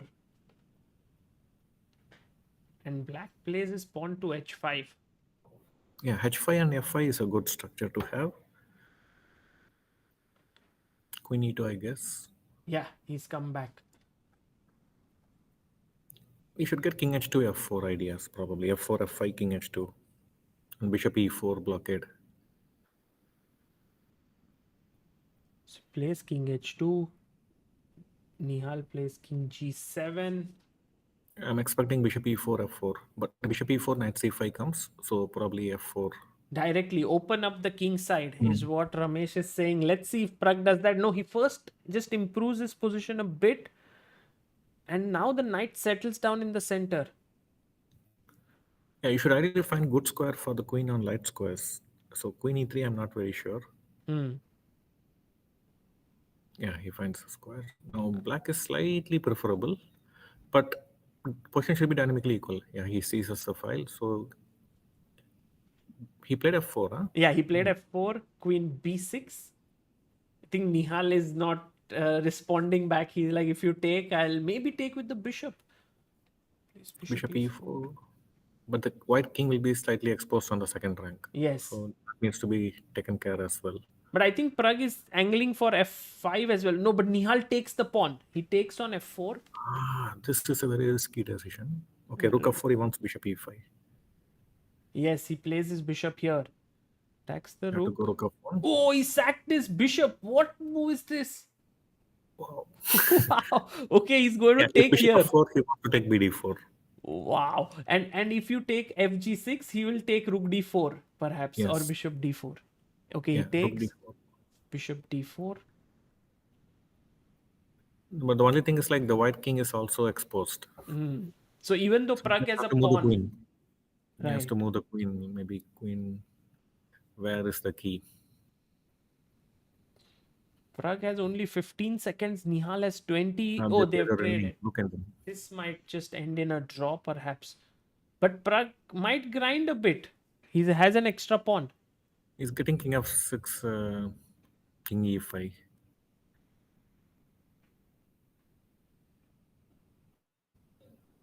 Rook a4 played.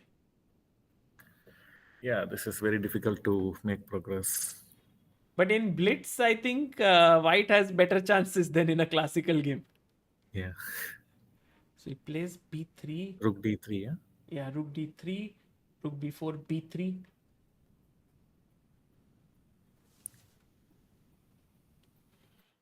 And Nihal is just waiting while Prag starts to bring his king on the other side. But now Nihal's king comes in. He attacks the rook, keeps an eye on the pawn. It's C2. very active pieces, so it should be equal. Yes. And also you cannot trade perhaps here. Or maybe you could. Rook c3. He would have just moved away. Again, Oh, Delhi they has- agree to a draw. Yeah. Wow. So Prag keeps his 1 point lead in this match. So now And Nihal will get the white pieces. Yeah. yeah, Nihal will have the white pieces. Ramesh, when it comes to Blitz chess, Prag hasn't played too much of it, right? Like even World Rapid and Blitz, I believe he has never played. And that is mainly because it comes very close to the Tata Steel Masters, Right, which usually starts in early January. So that was always his heart always wanted to play. He wanted to play in World Rapid and Blitz last 2 years, and I was suggesting since it's a big event and he has to get his rating up, makes sense to prepare and skip 1 year. So that's why he didn't play the last year. But right. now he feels his rating is reasonably high, and is more accustomed to this level of play already. So he has built up quite a bit of experience in the last couple of years playing at this level. So now he feels he can play the World Rapid and subsequently the Tata Steel immediately after. That will be very exciting to see him playing World Rapid and Blitz this year in Uzbekistan. It's happening towards the year end. And yeah, Tata Steel also. There is already Prague who's playing there. I believe there will also be few more Indian players playing in that Yes. event. Yeah. Will you So travel to all the tournaments with him? no, not really. His mother is traveling, and there'll be some new information as well coming out in January. Oh, really? hope so. When he goes to the tournament and we'll be able Yes. to see. Okay, got it. Yeah. That would be exciting. There's so many things happening. By the way, the game Yeah. has begun. This is the seventh game. Scotch. 4 nights. 4 nights. He wants to play H3, Queen of 3, I believe. You know, That's four what nights Hikaru is did. supposed to be very, very solid H3. and H3, Queen drawish. of 3. Yeah, he's played exactly that, as you said. But recently Yes, at Grand Kramnik- Swiss, we saw Hikaru beating Hikaru playing. Caruana with this opening. And Kramnik popularized this. Usually they don't play H3, Queen of 3. In olden days, they used to play Bishop G5. This was normal. Yes. And Black is completely fine here. But then Kramnik found this idea, not putting the bishop on G5, but to go H3, Queen of 3. And then decide what to do with the bishop.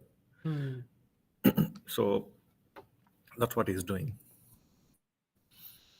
Oh, knight d7. I haven't seen this move played. Like generally you go No, it's knight. simply because they don't. Normally they have the bishop on G5, so this move is never possible. Ah, But the fact that he has not played BG5 gives him the additional option. Now the queen will not feel very safe, like knight e5, queen g3, bishop d6 kind of.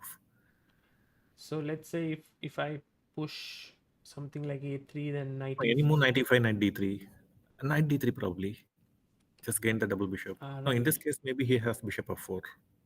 If direct bishop d6, maybe he gets bishop f4. Correct. And it won't be easy for us to untangle. But So maybe- Nihal goes bishop f4 directly. So, okay, I don't see the point. If knight e5, he wants to bishop h7 or what? Oh, It's too risky. take, check, king here and take this. That might be his Just- idea. Point is g6, queen h8. Otherwise, he will win the piece. It's a mate. True. Yeah. No, but I don't. It's risky to take the pawn like that. Maybe I can just play f6 and rook e2. Rook e2 is not there. But he did play knight e5. He has Yeah. played. So Prag is So now okay he with has to- this. Yeah, he's going to get one of the bishops if he does not take bishop h7. Either bishop, black will be happy. Take this. So if I take here, check, king here, take, and now Yeah, so queen. now queen e7, I thought.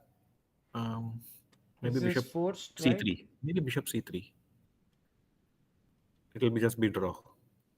You are missing something? Yeah, I think. Queen e2, rook e2, bishop b4, rook c2. But it will be draw, I thought. But there's this very classy move, bishop a6 here somehow. Yeah, With yeah. Superb. Yeah. attacking e2. So somehow that doesn't work. Yeah, it's very risky, bishop h7. But he So he played not- takes. Nihal just took And he's trying to be safe, Now but only black is slightly better, I think. yes. You have the pair of bishops. You can just put bishop d6.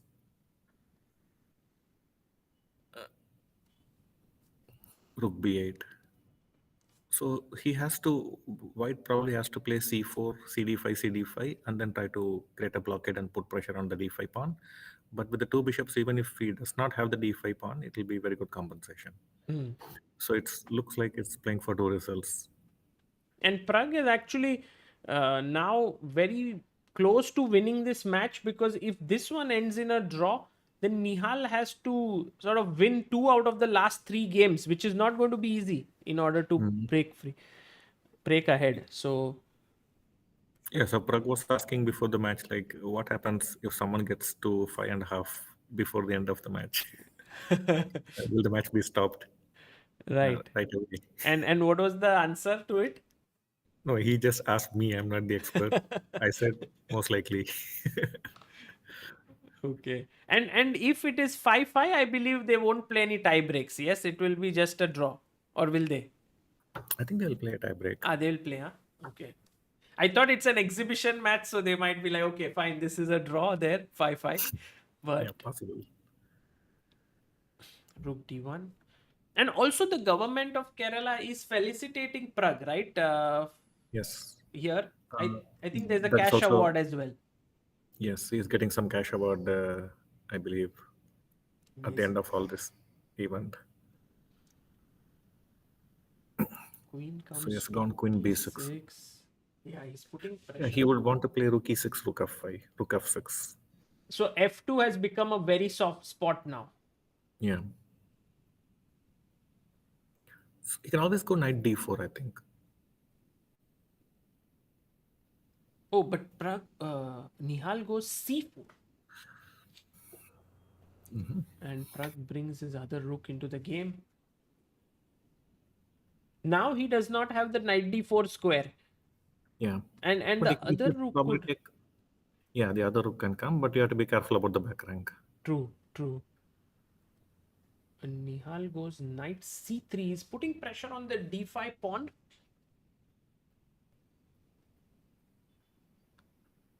Maybe bishop b4 or bishop d4. And just take the knight.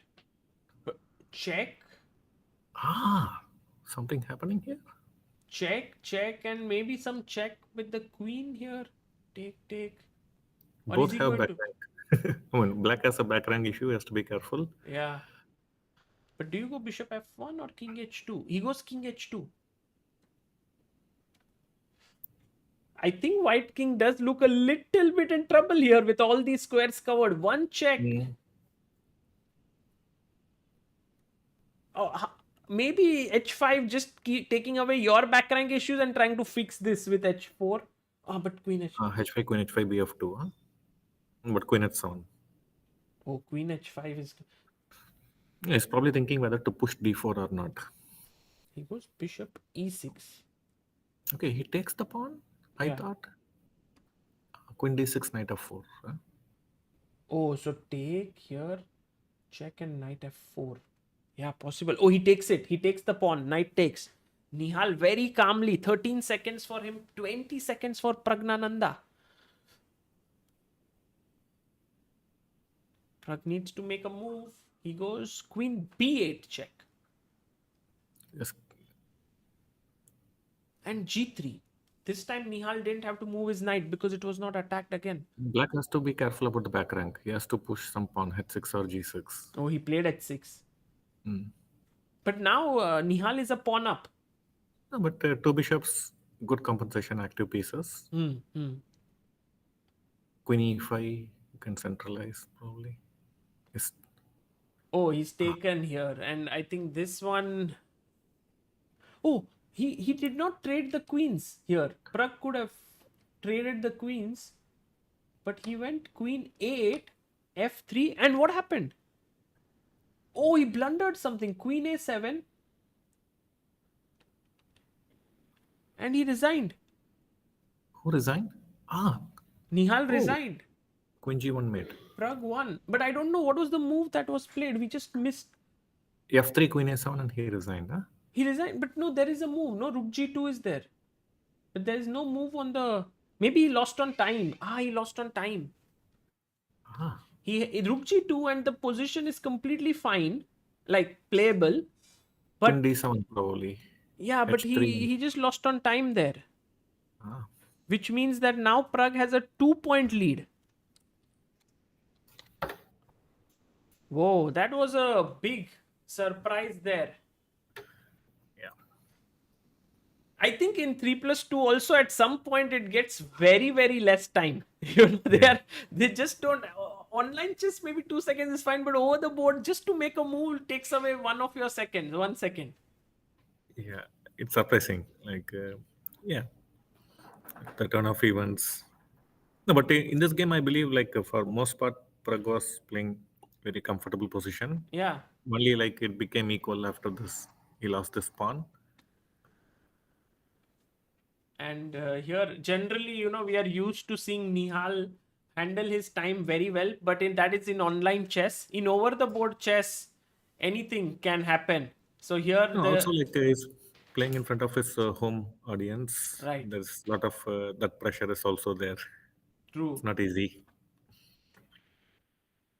And You don't now, want to lose in front of your home audience, so you try to be extra careful. You don't want to take some risk when you have to take. correct. So that can also play in your head when taking decisions. Hmm. By the way, the game has begun here, and we don't have the board yet, but it is a Karo-Kan that has happened. And Prague plays that his favorite line, exchange Karo-Kan.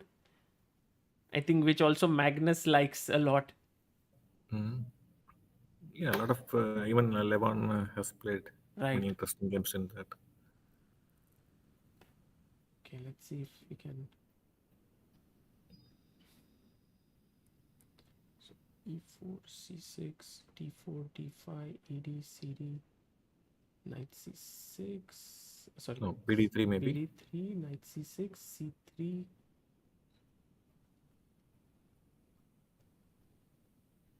And now I think we have kind of transposed into a London system situation. H3, yeah? Bishop F4, something like this. Maybe not using the right move order, but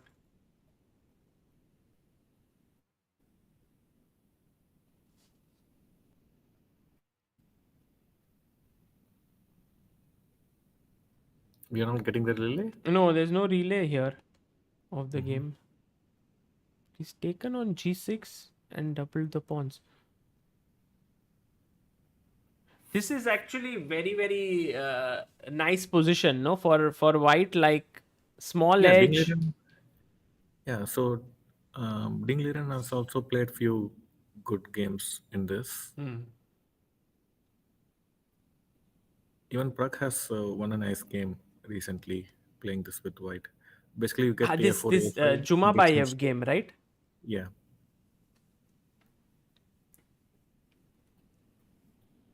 I'm not seeing the position very clearly. Yeah, I also it looks can't. very bright. It's also very difficult for me to see.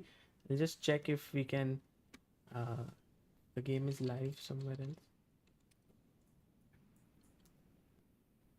So the queen is on A3. Queen A3, pawn A5, knight C6, knight D7, queen C7, rook C8, rook B8. And I believe white has knight D2. So this and allows bishop knight D3. C5, yeah? Knight C5, he can go E5 break.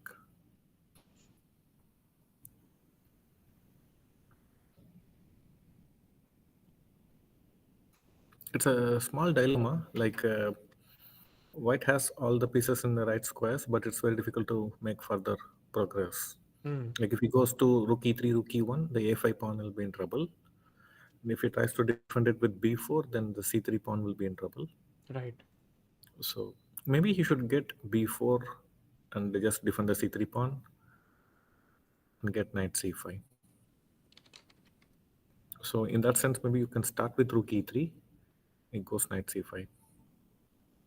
It's allowing E5.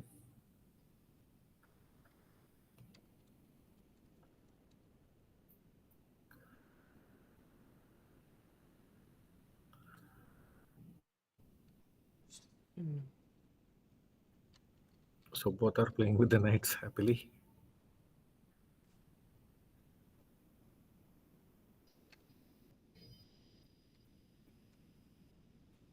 So maybe rook a c1 and get b3 c4.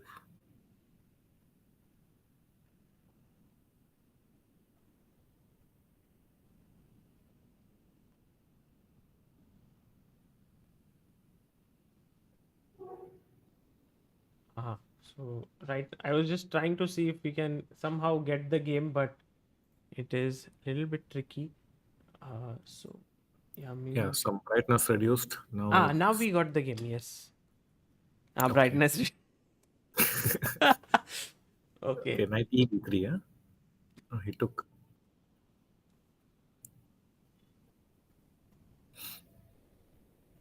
I was going for the endgame. Yeah, all these endgames will be pleasant for white with more space. Because of this pawn, yes. Yeah. So generally, knight versus knight space is very important. Mm. You can get rook a4, rook b4, rook a1, rook a3, rook b3 ideas as well.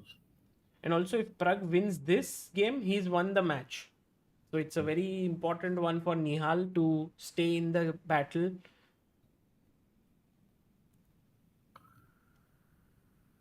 So he wants to go knight c4 probably. So it makes sense. Maybe rook a4. Huh? That's exactly what he's done. Is it? Does it happen often that you are able to guess most of Pragg's moves? Yeah. No, he will start pushing pawns and he will improve the pieces. This is what he's going to do. He's going to get rook b4. Maybe rook a1 is something. King g2 he will get. Okay. Yeah, rook b4 is there. Yeah, he's done that. Now the other rook.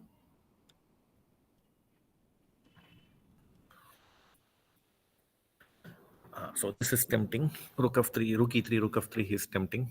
Oh, he does it. Rook e3.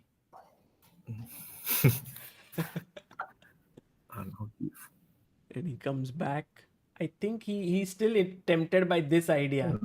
Yeah, now he wants to. No, but even if he gets that, the knight d6 defends, is just taking care. So then you have to again reroute knight d3, knight c5.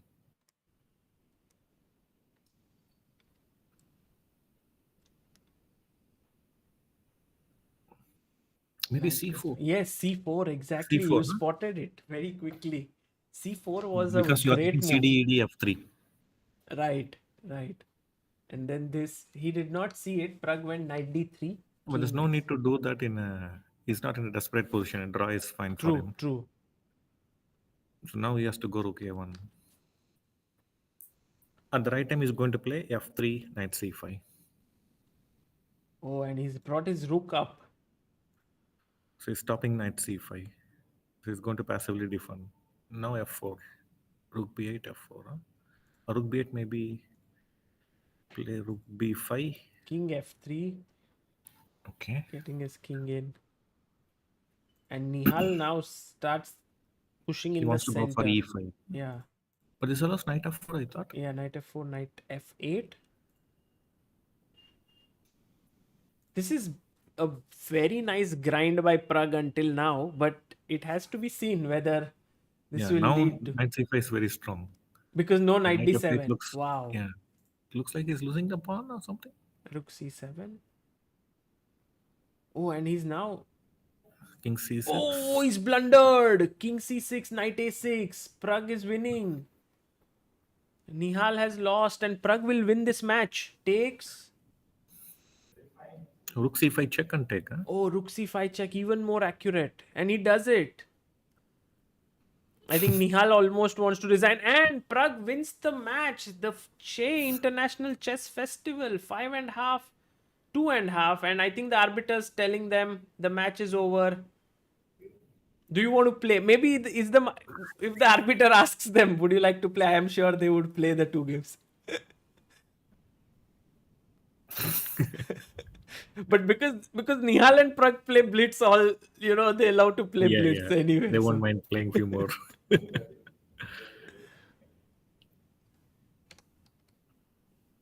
Yeah, so I will probably Yeah, try to find out what is going on there sure. and then join you back. No, thank you so much, Ramesh, for joining and giving us the insights. Thank you. Yeah, thanks for the opportunity. Thank you. Guys, that was Grandmaster RB Ramesh, Prag's trainer, joining us. And Prag actually really played amazingly well and managed to win. I think it seems like the match is over. They are not going to have an additional um, 2 games, which means Praggnanandhaa beats Nihal Sarin 5.5, 2.5. बिकिरन Burman says ये तो शुरू होते ही खत्म हो गया. अरे बिकिरन जी. And we have Amruta. Hello Amruta. Amrita full तैयार वैयार हो गया आएगी और खत्म हो गया मैच. किरण ने बोल दिया ना शुरू होते ही खत्म हो गया. But are you sure? Because I'm not sure about the 2 games, Sagar. Well, I think Shahid switched off the Zoom call, so I believe, Acha. yeah. Okay. But how is the match, Sagar? Like for people who have joined late, like me? I personally think I was expecting it to be closer than what happened, but it turned out that Prag dominated the match. Okay. I mean, Nihal had his chances, but in many of the critical moments he was blundering, and one game in equal position he lost on time. Oh, actually, Yeah. Nihal losing on time is something we, cannot expect. So that must not be easy for sure. Ayon Banerjee says Prag unexpectedly destroyed Nihal, that too in Blitz category, where Nihal is considered one of the best in the world. But I would say that what a match, right? Prag Yeah. versus Nihal, and like organizing such a match, plus both of them best players, the people's favorite, Yes. all of it happening, government supporting. Isn't it amazing, Sagar? Imagine such matches start happening more Yeah, often. It was like a what we did death match here with Anish, with Yeah. Gukesh, Arjun, but a very calm death match. Like नाम एक तो दिया death match. it was a calm one because both the players were very calmly sitting there, but they did have viewers of around Beautiful 100 to hall I 150 saw people. right now. The hall is so nice. Yeah. Lovely organized thing. So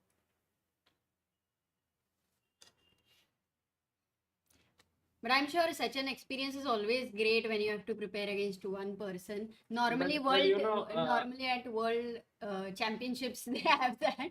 True, but you know So- how Prag prepared for this?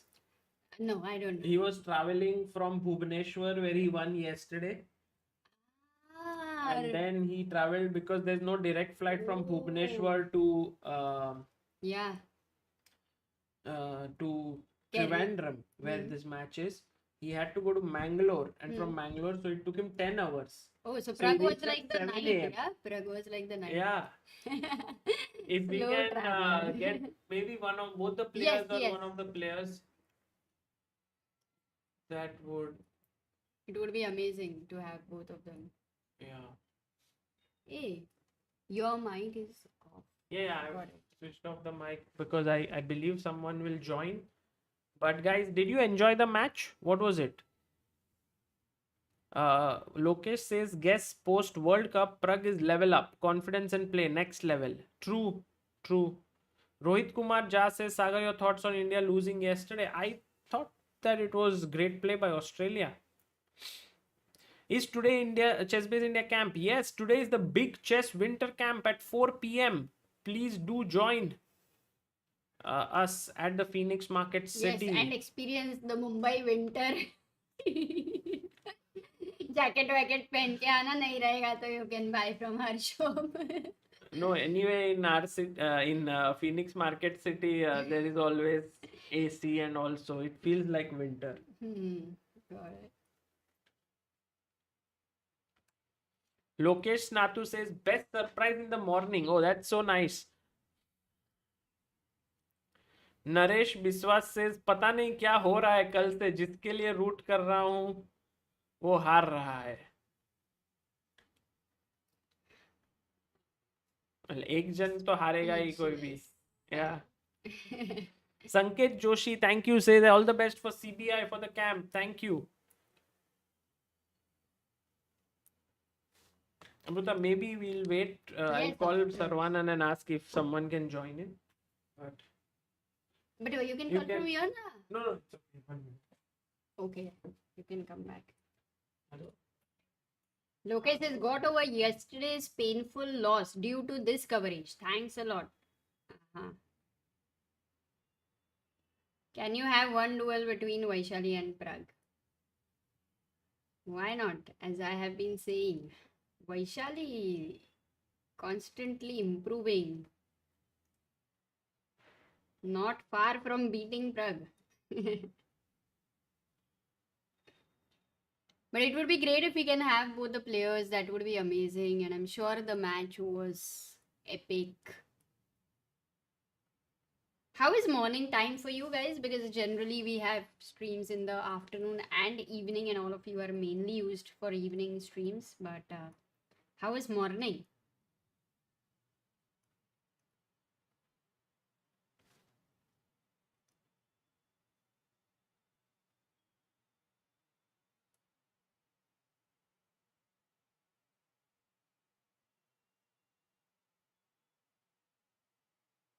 Thando Ilakula, maybe you can write a mail to us.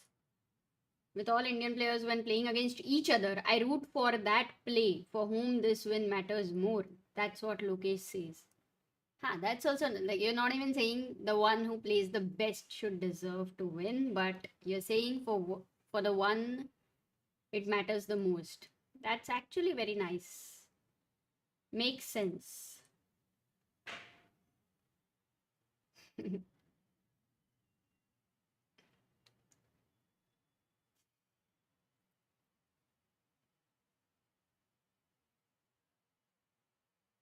What about FIDE circuit leaderboard? Is there any chance for Gukesh and Arjun? Absolute, I mean, there is chance, not Anish is leading, so we will see, guys. December end tak, I think 2-3 tournaments still there. Aditya Sagar will come back and explain everything. We are all waiting right now to see if firstly there are going to be 2 more games or not between them. That is one. And if not, then whether we can have them for the interview, that's another. So waiting.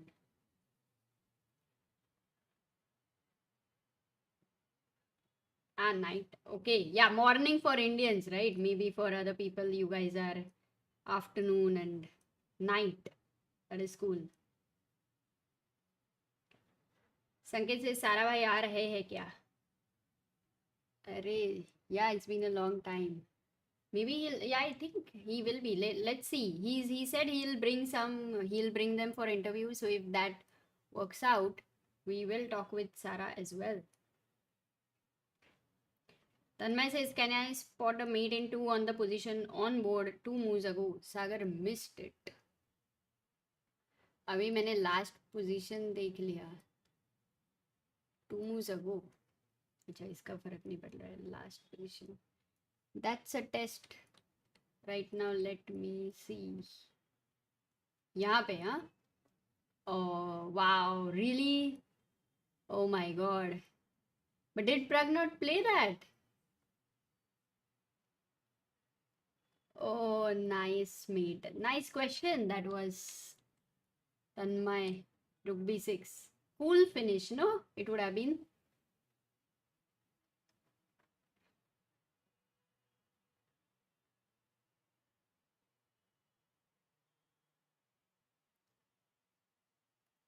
But Aditya, there is World Rapid and Blitz and maybe something more. Maybe something more. Let's see if things can work out.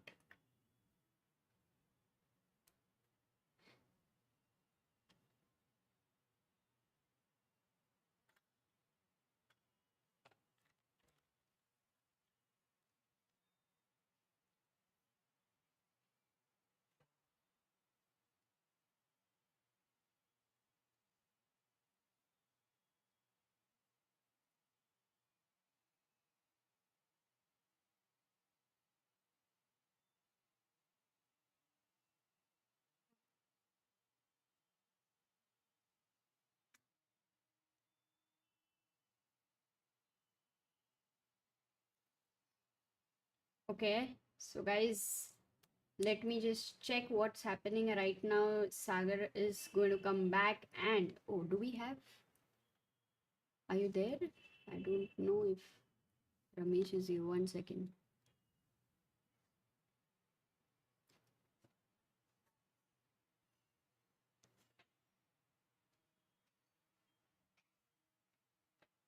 Ah, yes. Okay.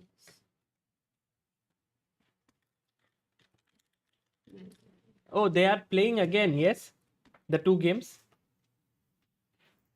Okay, fantastic. So, I think, oh, the game has started.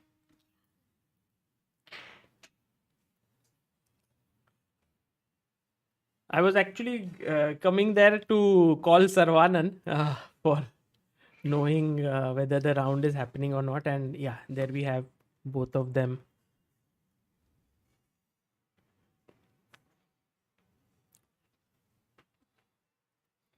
So, 1 second.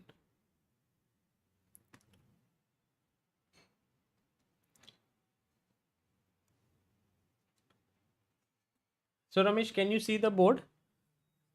Yeah, okay. So, this time Nihal goes b3 and Prag goes the King's Indian setup. Rook d1, e4, knight e1, d5, and c4.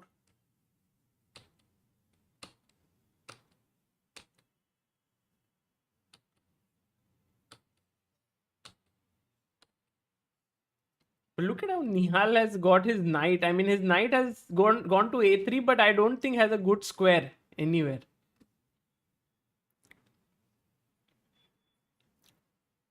Yeah, Prag to stop knight b5, right?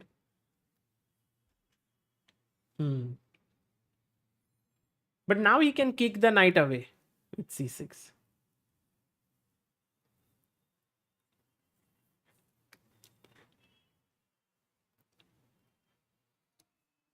By the way, yeah, go on.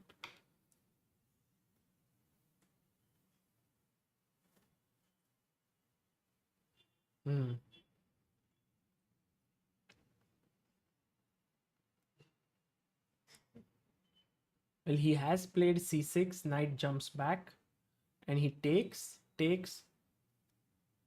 and plays bishop here. Very interesting.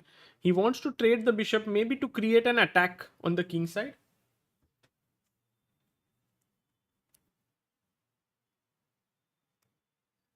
And Nihal quickly plays on the queen side.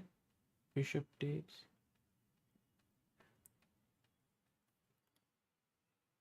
Yeah, played k7. By the way, Ramesh, over there, what was the conversation like? Were they asked that they to play 2 additional game or? Very nice. Yeah, that's wonderful of Prague.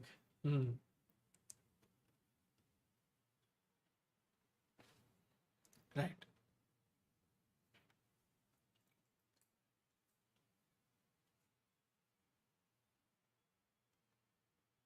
Sure.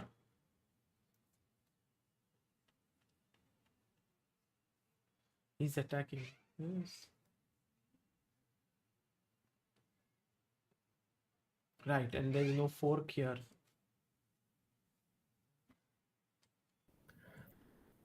White structure is slightly preferable.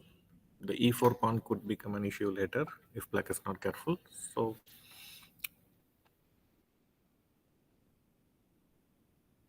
Prag is trying, yeah, rook a6.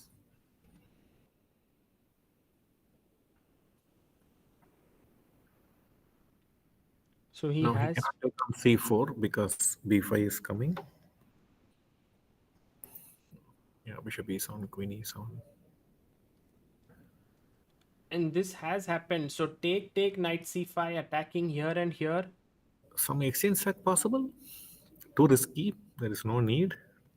Take Just here. wondering. Yes, the pawn and give up. But then But all these pawns are very rook weak. c3, queen b2, rook b1. 3 attack is coming. So there's really no need. Yeah. Right. So maybe Prag has to move his rook away now. Question is where? One option is rook b6, pawn into pawn, rook a8. He goes directly. No, he goes rook a7. Yeah. So now he has to make a choice. If rook c4, it gives some chance to play for win, I believe. Oh, Oh, he plays with the queen. Oh, this is actually a mistake. It seems he's missed b6. knight a4, a6. b5 is coming.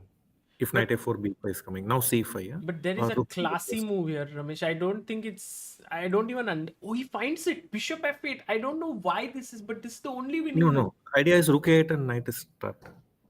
Stopping Oh, knight you b4. take knight b. That's a prophylactic move. Yeah.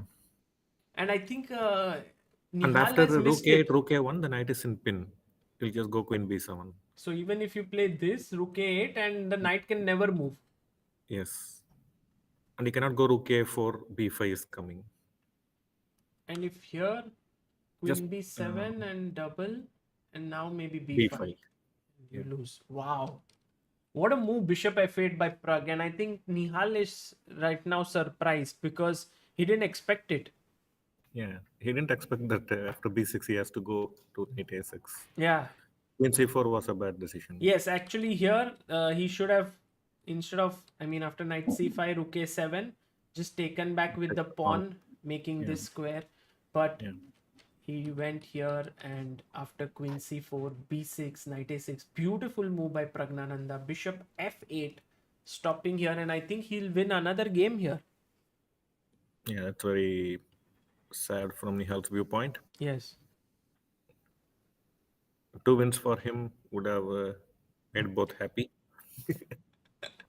True. But also, do you think that once you like the results that Pragg has recently, that really propels his confidence to another level? Like I think with it, one can feel it that he is more confident now after this very nice performance at Grand Swiss. Yeah. So the same players, same individuals, when they are in good form and they are in bad form, they are two different individuals. So when we are in good form, all our good qualities they come out, and when we are in bad form, most of our bad qualities are in full display. Right. So this is quite expected. Yeah. And he's got couple of pawns here, but I don't think it's sufficient compensation. Rook b1. Queen b4, huh? Is it possible? He played it. Take queen b4, I thought. They take Back queen knight. b4 exactly, and this The is other what pawn has is happened. He oh. took on e4, queen b2. Maybe some technical Sit work. with rook f5. Yeah, but he will convert this. Yeah, he wants to get bishop at6, bishop e3, yeah? Oh, he did it. Yeah. Oh, he can. No, now he cannot take. Yeah, but it's in kind of zugzwang. The rook can move. Okay. Not very easy. Maybe you should get bishop b4, bishop e1.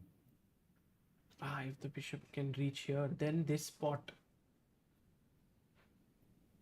But it's not easy. Our king could be in trouble also. Oh, he's traded the queens. Which I don't know if it is good news or bad news, because now yeah. it might be even more difficult to convert. Yeah. This looks pretty equalish, but black has no risk. You can keep trying for eternity. Maybe try to get f6, g5 and create a pass pawn. f6, g5. If he doesn't take, then you take and create a And then the weakness. h pawn could be weak. Yeah. Yeah. Okay, so that's a very good plan. But your feeling is that this position should be objectively a draw. Yeah, looks like it. But I think Pragg will play for maybe another 100 moves. Yeah. Yes. Is this something that Pragg developed, do you think, recently, the playing long, like such equalish positions, or he had it always? No. He was always like, I remember many times, like he and Vaishali will be playing Blitz in our academy in between the classes. And they'll have like rook and knight versus rook. and he'll play 150 moves in Blitz. So he has this quality. I mean, he has nothing to lose, then he will usually not agree for a draw. If he has nothing to lose, he will just keep on playing, even if it is objectively equal. So I think he tried to bring the king out, didn't work. So now it's good time to go back with the king and then prepare f6 g5. Yes, he's doing. There's no other plan I see for black.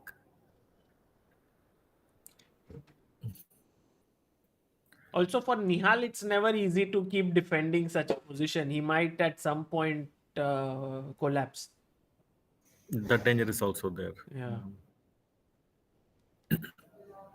So Prag is still wandering with the king. He somehow wants to rook a to check and something like that, but I don't think that is going to happen. Oh, he pushed his pawn. This is interesting and a little surprising for me that Nihal changed the structure. But maybe it's good for him. He's now. The king is misplaced, the black king.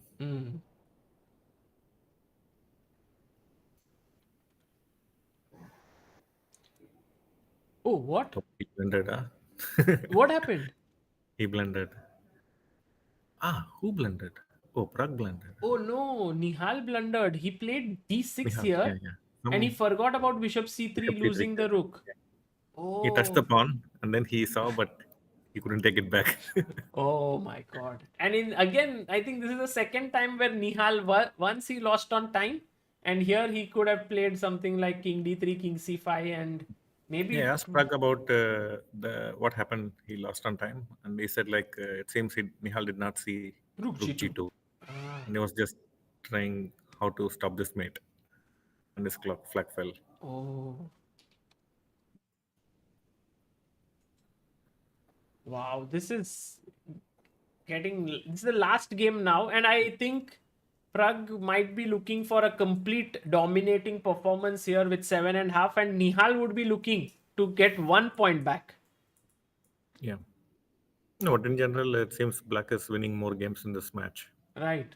And Nihal has the black, so let's see. d4, f6, c4, e6. I think overall, Nihal and Prag, you would have noticed both of them from a very young age. I think from 2015 or maybe even earlier than that, right? They were, and I think they both are very good friends of each other. Very good friends. Even after the 8th game, they had this 10-minute break between the last 2 games. After the restroom, they both were just sitting and talking with each other. And Saravanan was commenting like these guys. So I remember during the Olympiad, Prag and Nihal, we'll all be preparing together, and they both will be sitting in the same chair with their laptop and having fun. Wow. Very good friends. Nice to see such a friendly atmosphere between the players. They're not taking the rivalry off the board. It's amazing, and I think Prag has this amazing approach towards it, because you see him also recently with Arjun. He was there at the World Cup going for walks and so on with Nihal as well. So somehow Prag is very fierce competitor on the board, but after the game or just you don't see that same thing in him as a person. Yes. No, as a person, it's very difficult to believe that he's a fierce competitor in some sport. Right. He just looks like a very normal kid. Exactly. And very unpretentious. And yeah, he's definitely not like Fisher or Gary.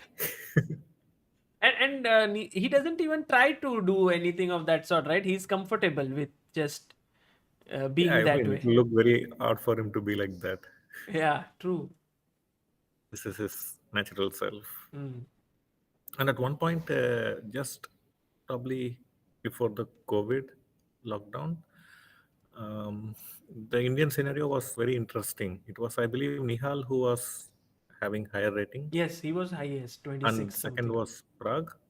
But Nihal was 1 year elder to Prague, so I believe Nihal was around 26, 15, 20, something yes, like that, correct. and Prague was, he had just broken 2600 at the age of 14. At that time, I believe he was the youngest to cross 2600 at the age of Correct. 14. Correct. And then immediately the COVID happened, and a freeze for 1.5 years. And then Nihal started playing, and he quickly went to 2650. He played a couple of tournaments in Serbia, Yes, he and he won won, them. and he went to 2650. And Prague was 2604. He has not played any tournament Right. after the lockdown. And then suddenly Gukesh and Arjun started rising very quick. They both went ahead of Nihal and Prague. Right.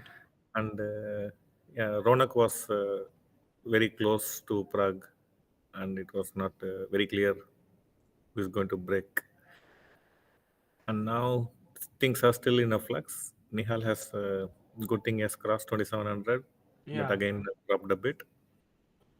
So It's still unclear as to who will, because Gukesh was quite stable around 2750, but he dropped like heavily in FIDE Grand Swiss. So it's going this way, right? Like yeah. up and down. Mm. And Prague is right now the highest with 2740. But right now, this position, it seems like Black has a Yeah. risk-free Seems to be better. advantage. Yeah. So now he has to give the A pawn and focus on. So he can. This is a tricky decision. Maybe. He can just play rook c5, rook a7, bishop e5. And the worst thing is like it can come to 4 versus 2 on the same side. Black should be happy with that. Right, this way. Take here. And this would be very good because 4 Yeah, pawns 4 versus versus 2. 2. But he finds a very good move here, Nihal. He plays rook e d8, allowing Prague to take, and then goes rook c5. Uh-huh. Rook b7 by Prague. I think already the momentum is so much in Prague's favor that he sometimes you don't even feel like you are too worse, right, in such positions. Yeah. So I think White has got sufficient counterplay. Probably the rook d8 move was not necessary, maybe. Or maybe after rook d8, not rook c5. Either way. Right. Either he should do something else here. Maybe just h5 or rook c6. But with this now, it seems like we are heading. I'm not sure what will happen here. Draw might not be the right thing. There's Anything some can threat. happen. Rook h5, king g1, rook d1 mate is threatened. Oh, check and So now you can just put one rook behind each pawn, like rook a1, and then rook c2, one rook behind each pass pawn, and threatening to push. Worst case, he may win both the pawns, but you may get the king up and win one of the king side pawns and reach Right. 3 versus 2 probably. right. So very likely that this might end in a draw. Yeah, looks like it. For all the viewers joining in right now, Prague has already won the match. He is 6.5 points. Nihal has 2.5, but they've decided to play this match till the end, 10 Blitz games. So right now there is Is now only white slightly better? You can push c5, c6, rook yes, b7. he's done exactly that. And maybe for Nihal it's getting tricky, as you said. Yeah, C6, the rook h5 looks rook b7. offside. The rook seems offside on h5. And you can literally sense from the body language of Nihal that he's almost. He realizes he has kind Yeah. of messed it up.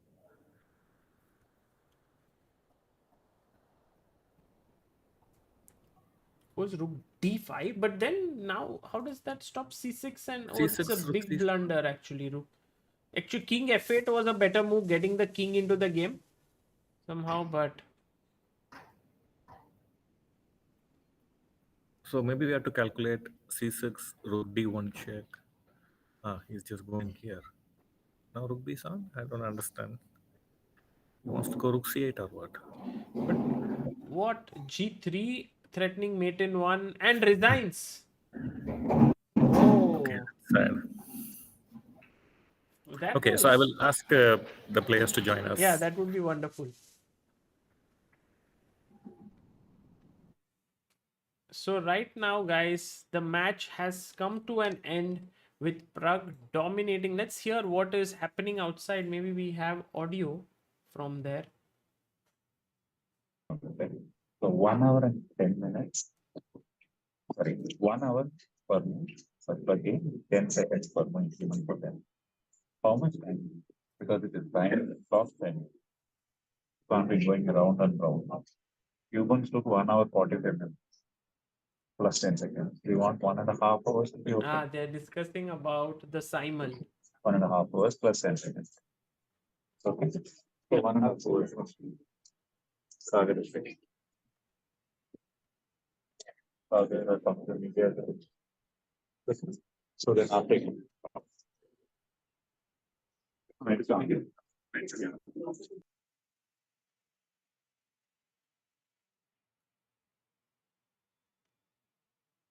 Okay, let's wait for Nihal and Prague to arrive here.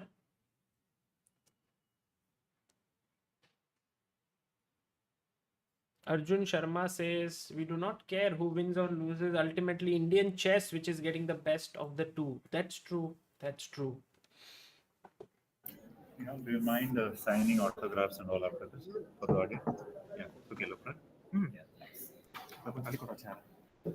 Oh, there we have Prague.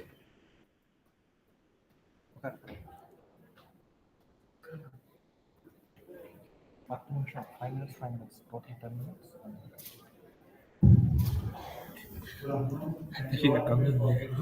I think we are coming here. Hello. Hi. Hello, Prague. Nihal. Can you hear me?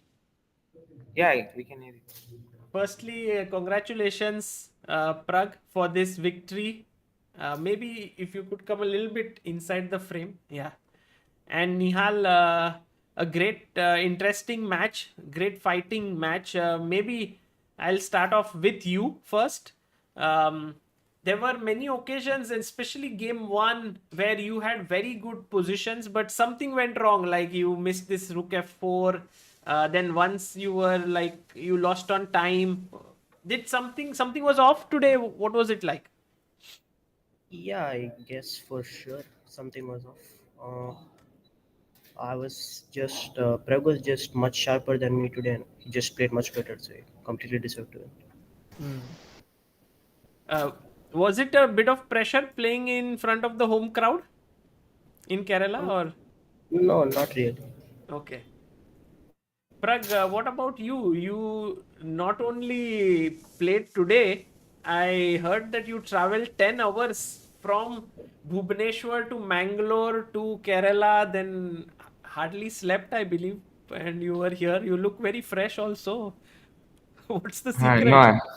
No, I'm tired, but yeah, it was a very tough journey. There was no direct flight from Bhubaneswar uh, to Thiruvananthapuram, and had to take a connecting flight from Bangalore. Had a layover of some 4, like close to 5 hours in Bangalore, like overnight. Yeah, that was quite tough. I was trying to sleep whenever I can, and yeah, I think I got a decent sleep, but still I'm tired. Right. Yeah. Well, you really played. Are you happy with your overall play? 7.5, 2.5. Did you expect this? No, I think score is like I think Nihal should have won many games there in between. Like he was much better in many of them. Like for example, first game, I was just very lucky. I just kept on playing, and somehow Yes. with this I mean, I actually, was already in commentary saying, okay, now second game, let's see what happens because first game already this is over. But somehow you kept on playing. yeah. Okay, I just wanted to make a few more moves, not resign immediately. I thought I should be having good position somewhere here, but I don't know what went wrong. Yeah, actually, I was very surprised that you did not take here knight takes g3 and then have this two passers. But what's my threat next? I don't know. It just looked very good to have these two pawns. Yeah, I thought white king is safe, but maybe I'm I getting. didn't see this either. Yeah. Okay, I was trying some fg3, direct fg3, knight g3, everything, but I didn't see how to continue. Like 95 probably is threat here. Mm. There's no good way to stop that. Yeah, maybe just continue slowly could be the idea. But when you did this, I think Nihal, you played brilliantly here with this. You had seen it, right? That rook f2. You found this? Oh no, No?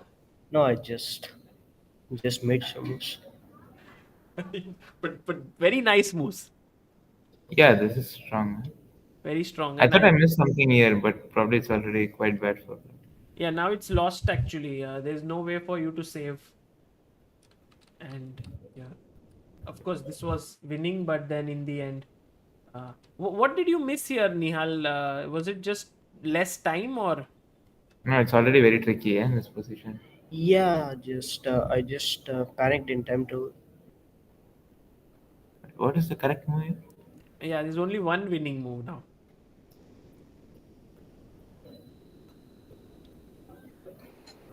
King b3. King d3, e4 takes f2, queen d6. I don't know. This one. King d3, there's rook g2 as Ah, well. rook. somewhere. But Ah, this rook is the g2. move. Okay, this is very difficult. Yeah, exactly. This is impossible to find. Maybe in classical game, perhaps, with a lot of time. Maybe. But yeah, so this was the first game. Just very quickly going through maybe.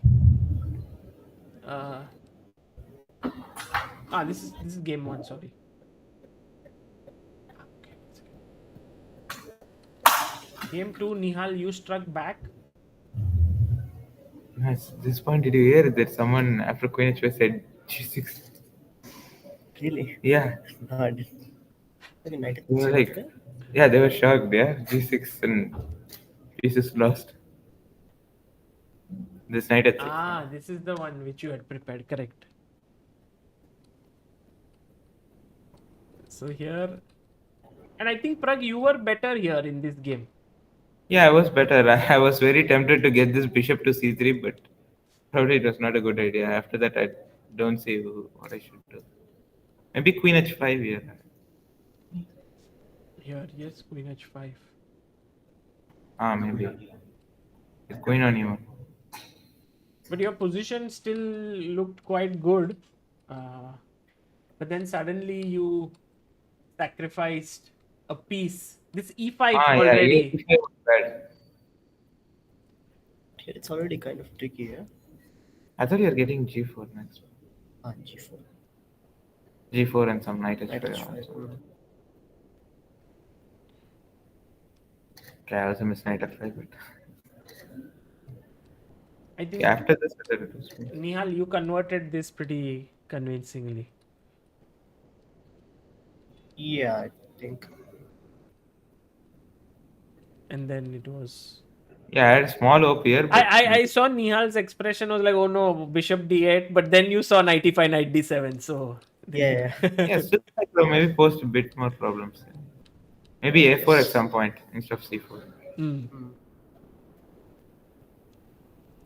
Yeah, okay, so this was converted into a win for Nihal. It was 1-1, and then we went into the third game.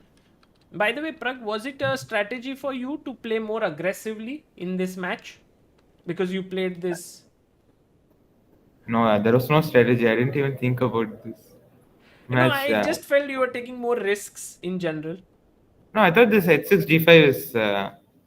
It's a line. Probably white is better if white knows it, but okay, blitz. Yeah, it's easy to play. Yeah, and I think Nihal, I loved how you played this game actually. At some point, you got this b5 weakness, h5 weakness. Everything looked really nice for you. Somewhere here, take. Yeah. This point I thought very, very nice play overall. But then taking this pawn was not necessary, perhaps. Like c4 was what maybe gave you an edge. Uh-huh. Okay. Thinking C4 at some point, but not yeah, here. Yeah, same. Yeah. And then this one somehow, I think you missed queen c3. Or was No, pawn is already lost. like queen Yeah, I didn't see how to defend the pawn. And more of a problem was I was scared of rook a1 come. Yes. So I mean, only maybe queen here would have been possible. But yeah, this also looks scary, right? Yeah, didn't really. And then yeah, now I think Prague managed to convert this pretty well. So that's how Prague took the lead 2-1. And then we went to this one where maybe this is theory, yes, Prague?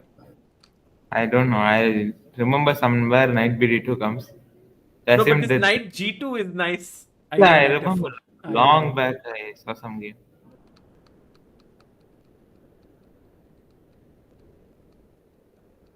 And it looked like a very like a No, I small didn't know edge. what to do. I was just making some moves there. Yeah, but that's the nature of this position. Yes, you cannot play c4. You can't do much. No, if you see at some point, I went some rook e2, queen b3, bishop f4, bishop g5. And after 3 moves, I went bishop c1, rook e1, queen c2 back. Yeah, you played all the moves in the reverse order. And yeah, this was, I think, when you started to get a real edge.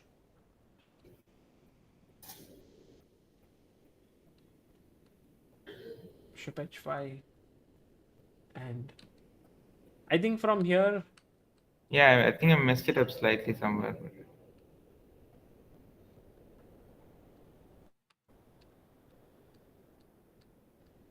Always better. although white was never really in trouble. Yeah. I mean, Oh, It is equal. I don't know why it's equal. Rook e2 something. okay, this only move here was to play knight f5. I don't know how it draws, but Ah, that's not very difficult. Yeah. But it's very scary still. G pawn is there, my king is still. Yeah, somehow. But yeah, No I other should way. just missed that f6 and you're first. what I did you also did. miss? Sorry. No, I just missed that white is first after f6. Takes an f6 and Okay. my king is in a very bad position. And then f7. Right. So with this, Prague got 2-1 lead in the match. And then, sorry, 3-1 lead. This is the fifth game now.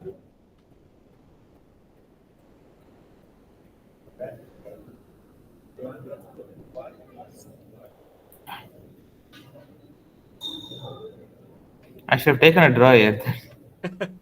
I knew that you would not take because, but this position did look difficult for you somehow. Yeah, I underestimated this. I didn't think d4 was so weak. But, I had to get. Did you blunder knight d4? Yes, I blundered knight d4.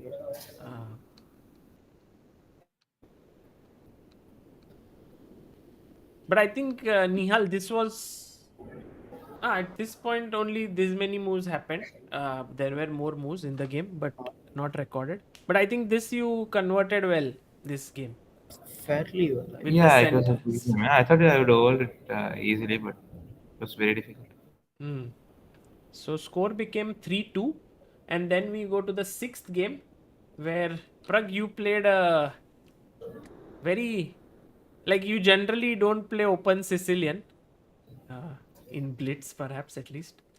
Yeah, in Blitz never, but okay. I thought I'll just play some random.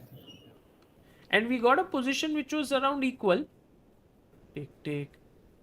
Maybe, but what was the feeling like here for you? Did you think that it's equal, or black is slightly better, white is slightly better?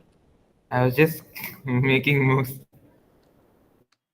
I didn't feel anything actually. I was happy to find this bishop g6 and then. Yeah, Yeah. bishop g6 Blundered saved. this. Because I think otherwise black was slowly taking over, right? Yeah, my Probably. king is weak.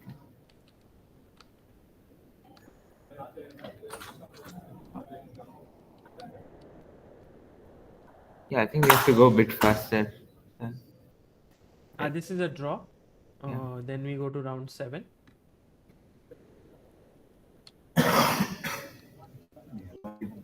You have a simul now, yes?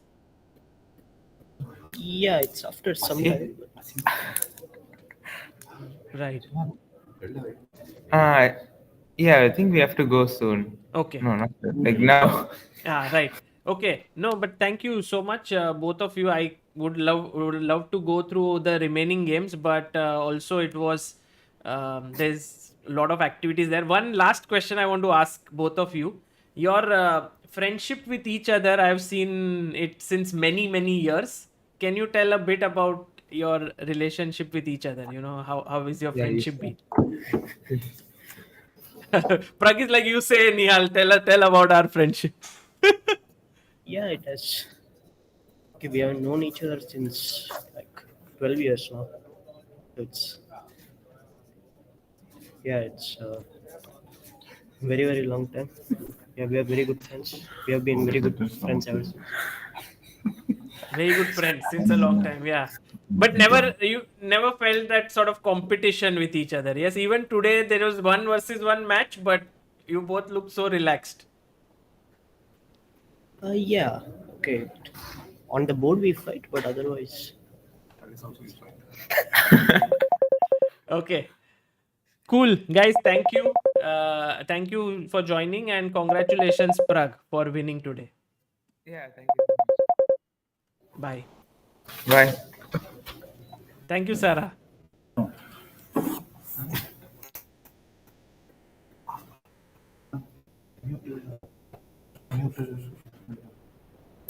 Guys, that was the tournament. They had some other things also to take care of over there. So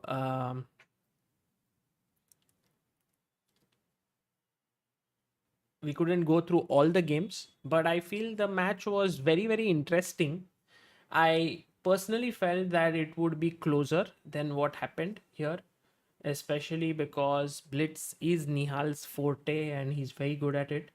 But as it turned out, Praggnanandhaa was much sharper, as Nihal himself mentioned, and the match ended in a 7.5, 2.5 score.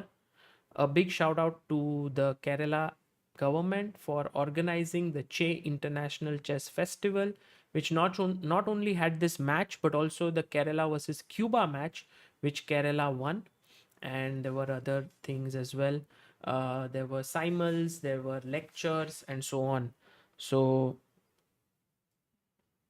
looking forward to more events, and I think we'll put up the videos of these matches separately because they were recorded. We thought live it was not well, there was a lot of glare that was coming on the board, so we will put up the videos separately as well.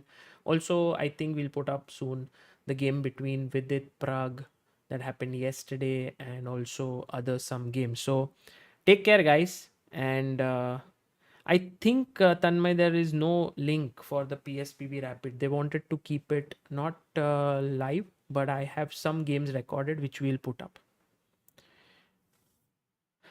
Okay.